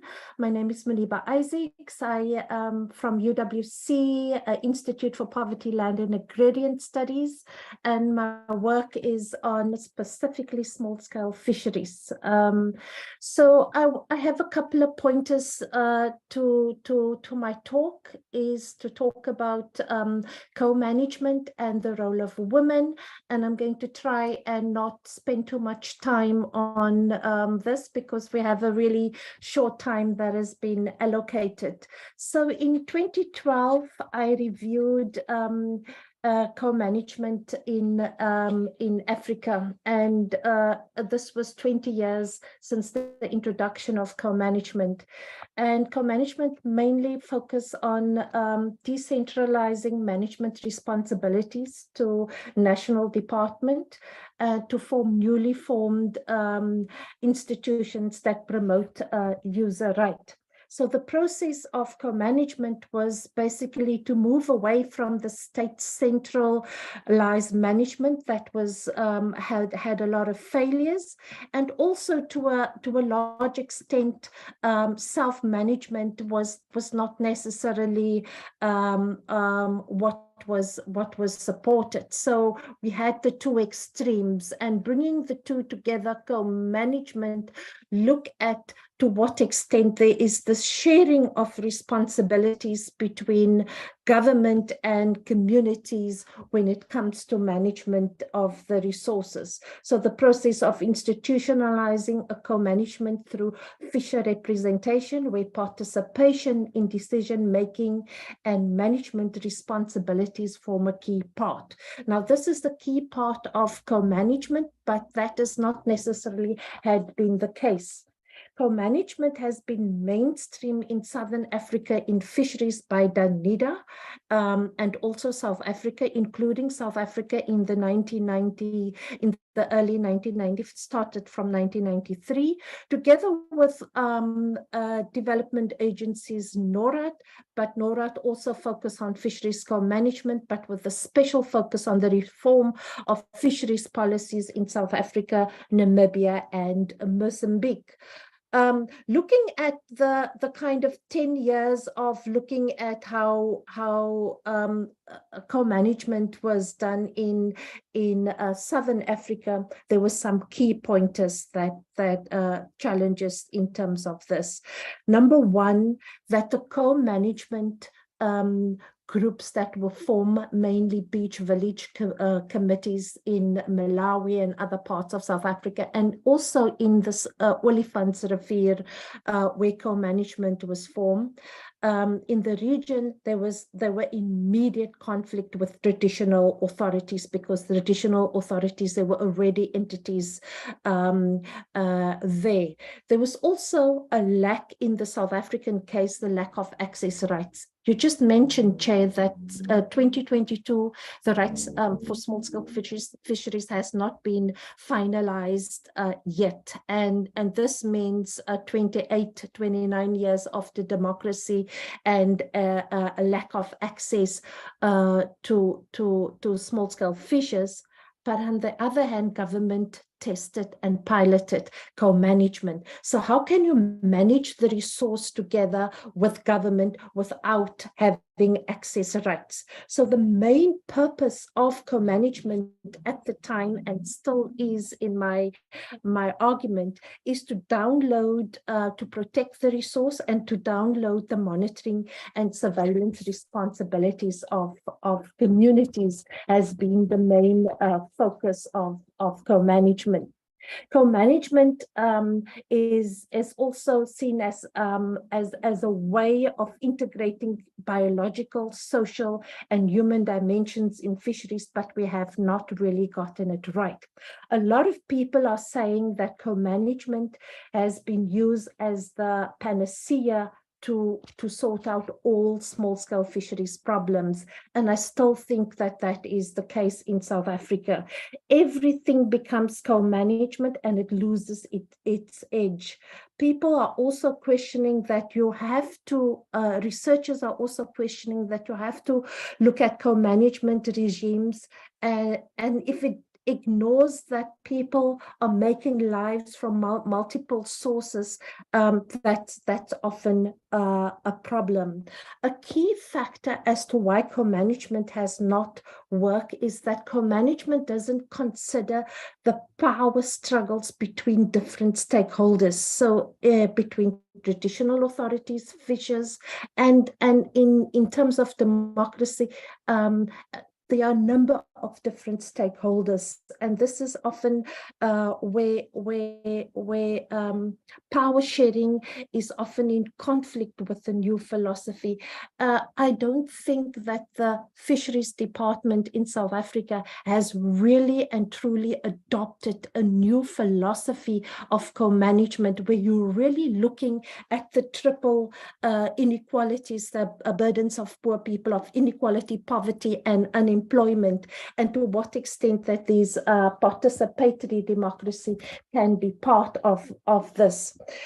So what is needed, I'm just rushing through, I have speaking notes that I can share, I'm just rushing to. I think it is important that for small-scale fisheries to be successful, is that co-management need to for especially fishers, is that it needs to have an empowerment function, and that it is important that they are part of the implementation and evaluation of fisheries policy. And I think that I feel that the Fisheries Department is not necessarily accepting that that is the case, where devolving of power and decision making to local communities.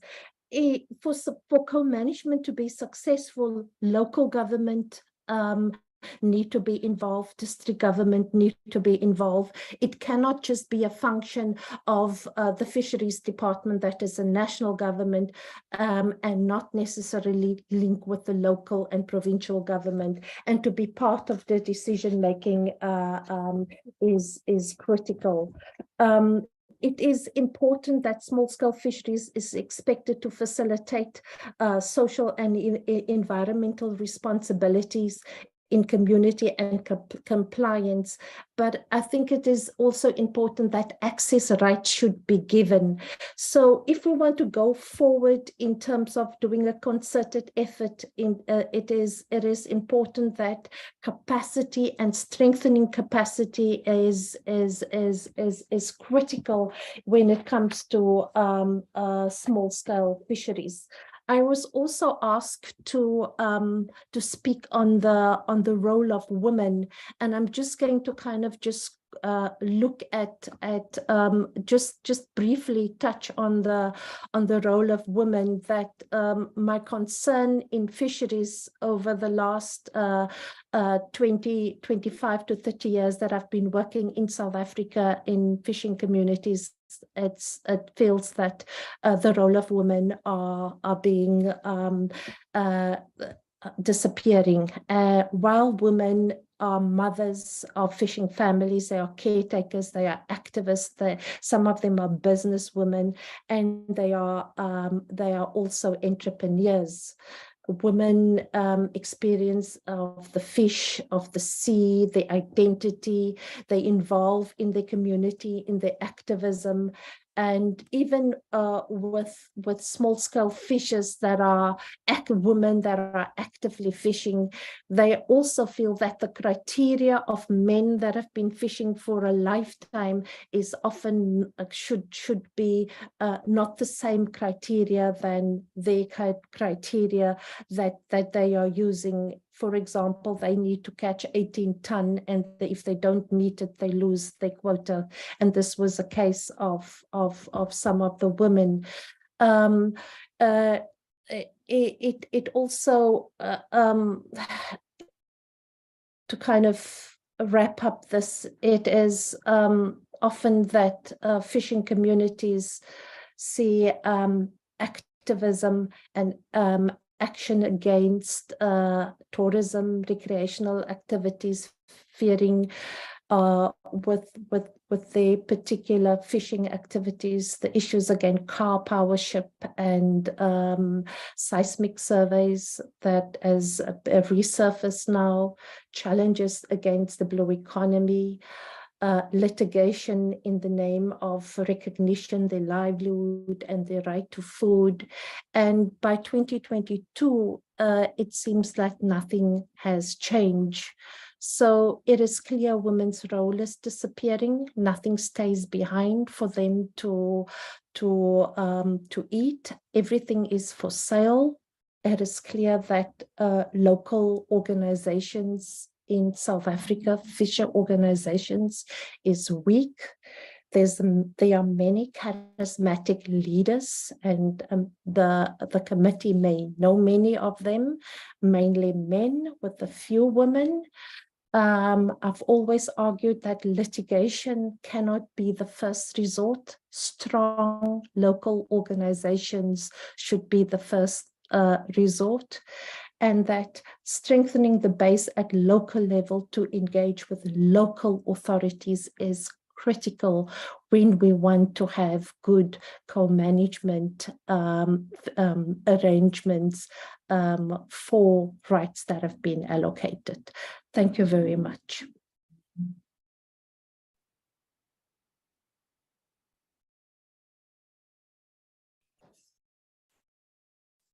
Thank you very much, Ms. Isaac. I see there is another request to be given access to share screen. It has been granted. Thank you, Chair. Okay, Honorable Paulsen.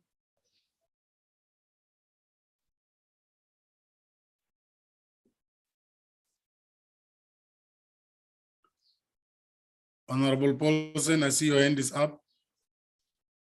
Good morning, Chair, and good afternoon, rather, and thank you very much, and thank you for the presentation. Chair, have we reached the Q&A section of the presentation, or is there another presentation? I suspect there is a last presentation, Honorable Paulsen. Sure. May I suggest that we take it and then we just take the Q&As once and for all? Sure, Chair. All right. Okay. Thank you, Chair. And I've taken the liberty of putting my presentation up. I only have 4 slides, so I'll try and be very brief. Thank you very much for having us. My name is Wilmien Wickham. I'm from the Legal Resources Centre. I'm an attorney, and I've been working for the last 12 years or so with small-scale fishing communities. Also been a part of many of the the policy, then the law reform and the regulation processes. So what I want to very briefly share with you today, you may have seen that the Environmental Law Institute, that's part of hosting this meeting, they produced a very, very helpful toolkit for best practices in regulating small-scale fishing, which was shared with the committee. And I'm going to use their framing. They talk about 5 steps to writing effective regulation for small-scale fishing. I'm going to use those steps, at least 3 of them, to show how we've done in South Africa. Because as you said in your introduction, we're not at the start. We have started regulating small-scale fisheries, and so this is really a moment. Step 5 in their process. This is the moment to assess how it has gone. And where we need to improve. So without further ado, the first step that they emphasize in their toolkit is that before you start regulating a sector, you must understand that sector. And this point cannot possibly be overemphasized. It is absolutely critical that you do not design regulation in Pretoria or Cape Town without an understanding of what's happening on the ground and then impose it upon communities, because such regulation, it fails. It's not appropriate for the circumstances. People ignore it when they try and implement it. It very often simply fails because it is not in touch with what happens on the ground.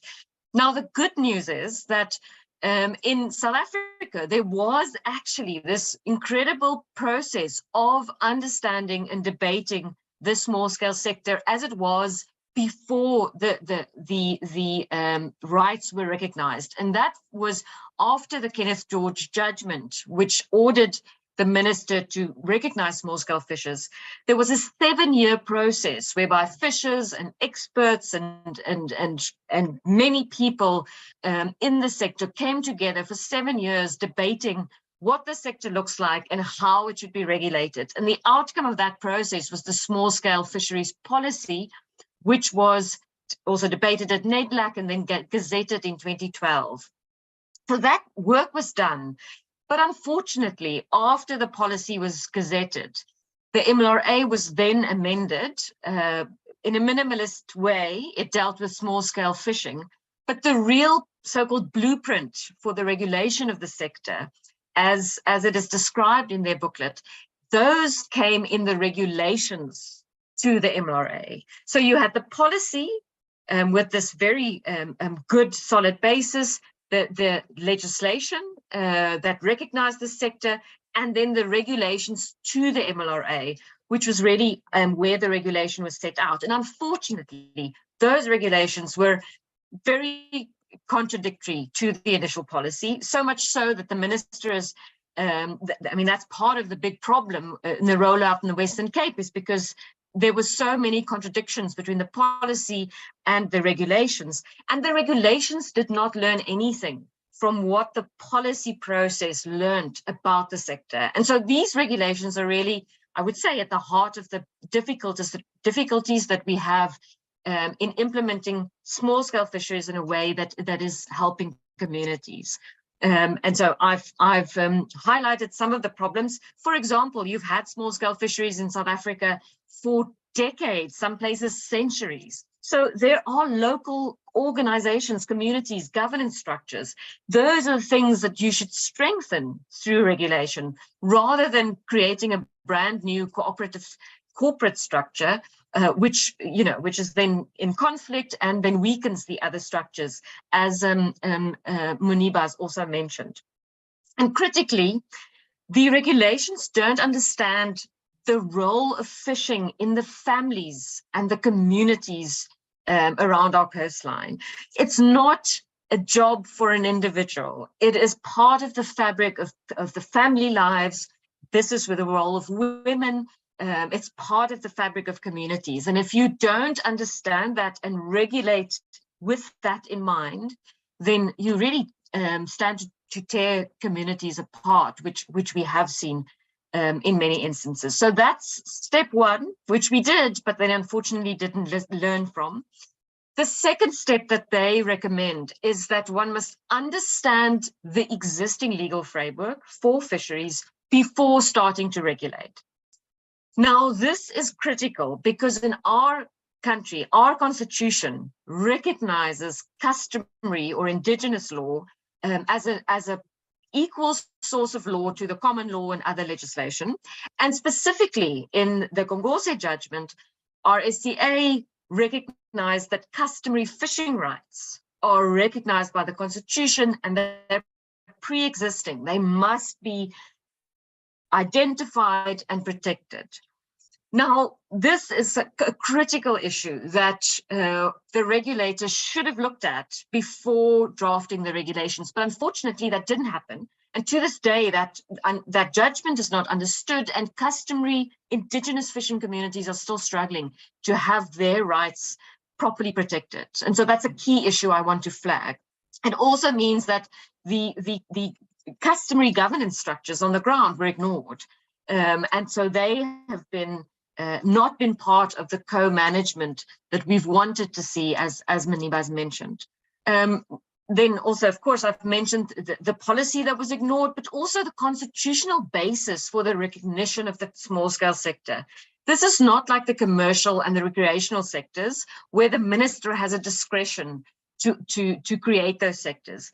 This sector is based on constitutional rights to food, to customary law, to equality, to freedom of trade.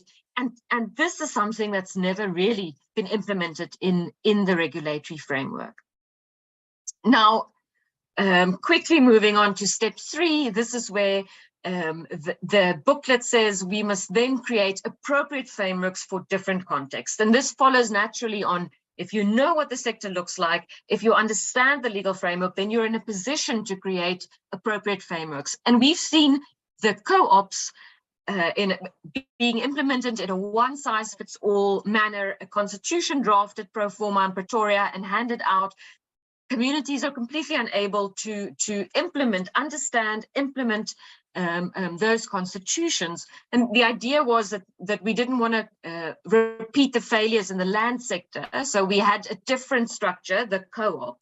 But there's no magic in a structure if you don't capacitate people, if you don't strengthen what's already organization on the ground, then the failure is going to repeat itself, which is what we've seen. And for fishing communities, this is really critical because the governance of a fishing community, when you have a communal right, has an impact on absolutely everything, the daily access rights of a fisher, therefore food security in every single right. And so we must get this governance structure right.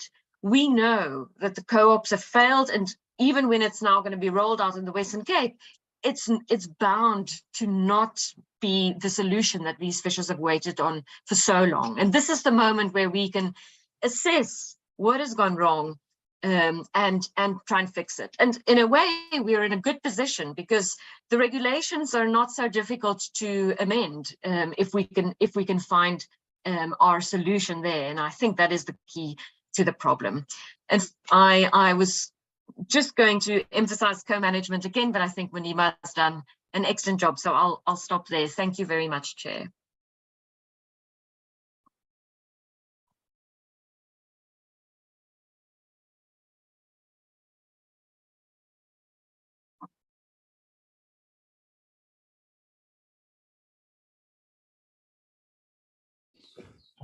Okay.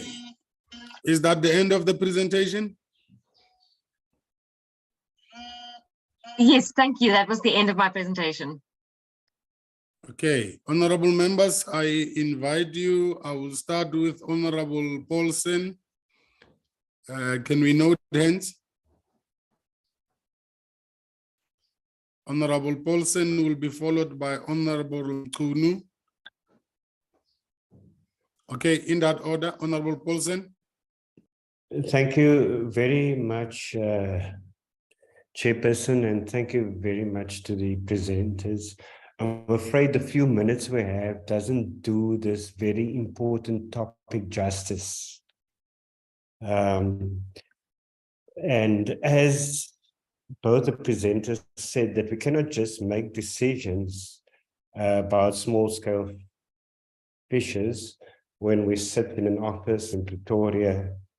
Now, fortunately for me, I grew up in the Western Cape. I know all the small fishing towns, and I've seen how these towns have basically turned into ghost towns over the years. And we say small-scale fishers, but it's not. It's small-scale fishers is just a collective of fishers who do not have the massive commercial infrastructure to run big businesses. So it's recreational fishers and it's subsistence fishers, and this is what they use to survive.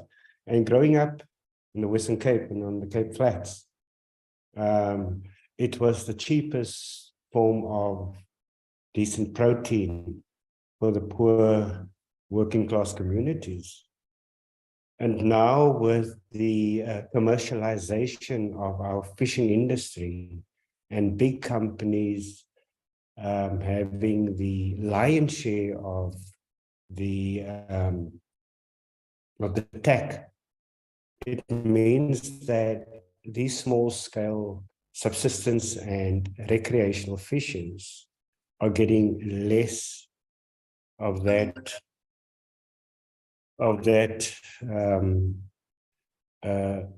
allowable catch. And obviously it allows big businesses now to set prices which most people cannot afford for fish. So not only is it now reducing the quality of life of fishing communities, which are the likes of Saldanha Bay, Pearly Beach, where the poorer communities can't survive because they relied on the ocean to survive. So it's reducing. It also makes fish very expensive for the majority of South Africans. So I think, and the justification is that fishing stocks are depleted by poachers, which is ridiculous. Poachers do not have the resources to go out into the deep ocean and harvest fish. So I think where we should focus our attention on, and obviously, because of the rights of indigenous fishes, the historical right we should look at how to reduce the amount of the TAC that goes to commercial fishers and give a bigger stake to the small-scale fishers. And instead of finding ways of getting small-scale fishers to be managed with a small amount they get, because even as you've said, these cooperatives are impractical. You are asking people who don't know each other to work together as if they know each other and can have a meaningful working relationship. It's almost impractical. So shouldn't we focus on how we can reduce the amount of tax that goes to commercial fishers and increase the amount that goes to small-scale fishers, because they employ more people.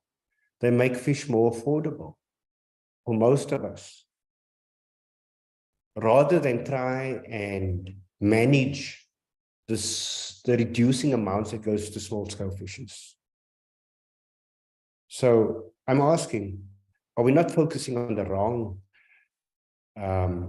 Yes, sure, small-scale fishers should be given better skills as to how to manage their own activities, but in terms of, shouldn't we also see how we can revive fishing communities by giving small-scale fishers a greater stake of the total allowable catch? Thank you very much, Chairperson. Thank you, Honorable Paulsen. Honorable Mkunu. Thank you, Honorable Chairperson, and thank you for the presentation, for the two presentations.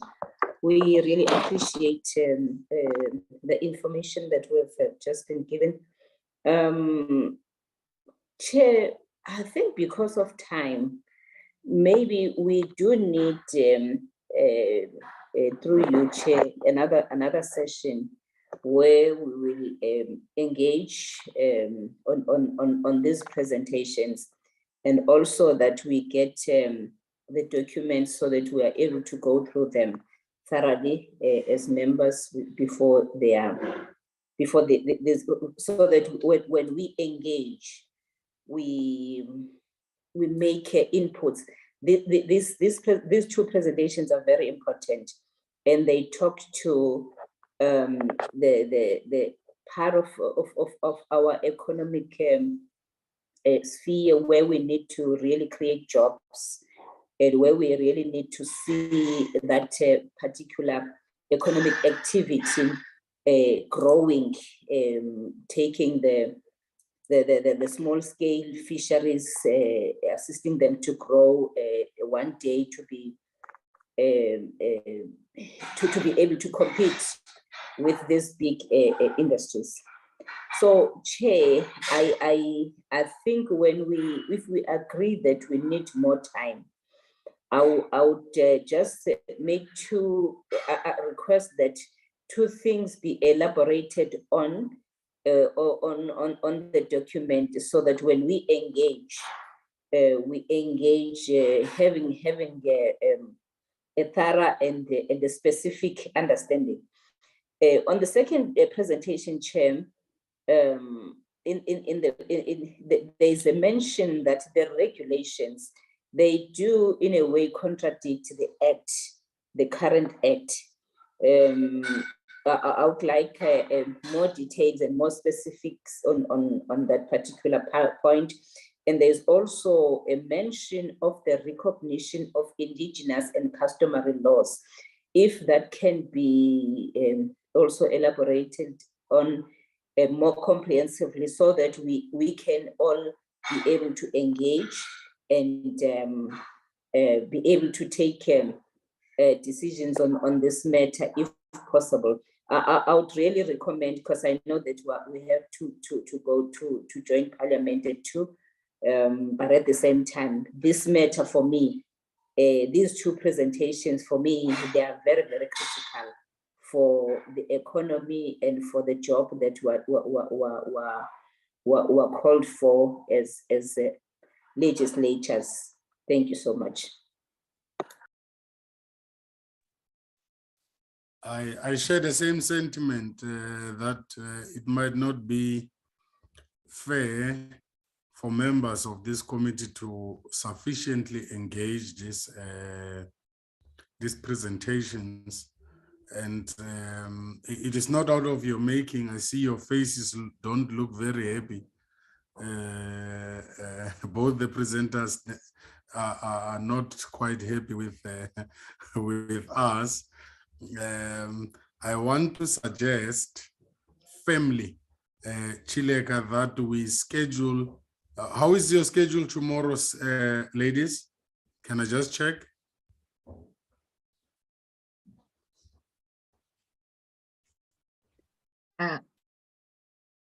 Chair, if you're asking me as a presenter, I'm available tomorrow. Okay. What time tomorrow? I have students that I have to see in the morning, and also I have a lunchtime meeting that is also that I need to. So it depends on the time that I can see what I can fit in tomorrow. But definitely, you know, available part of the ones that want to try and see what are the changes and the inputs and the engagements we could have with the committee would be great. And Honorable Chairperson, the PGA Secretariat is also available tomorrow. And I saw that Masifundisa Development Trust Fund also joined us today, and it would be very interesting to have them engage in the conversation as well. We would just request a time that is not earlier than today, since a lot of us are based in New York. So for us, it was 6 a.m. today. We can do that again earlier, challenging. Hey, very nice to be speaking to people in New York. Chilis, can you just check for us? How is the committee schedule tomorrow? I have noted a number of questions already, but I also don't want to compromise anybody. But I take full responsibility on behalf of the committee. It would really be nice for all of us to engage here with the PGA. It is not your making at all. It is really, it was really something outside our schedule. Chair, we don't have a meeting tomorrow. So I'll be guided by members as to when they would like to have the session on tomorrow. How is your schedule tomorrow, Chilis and Iguvana? No, Chair, we don't have a meeting. We don't have. Yes. Okay, honorable members, is it fair to us that we start at 9:30? It's only one presentation of the PGA.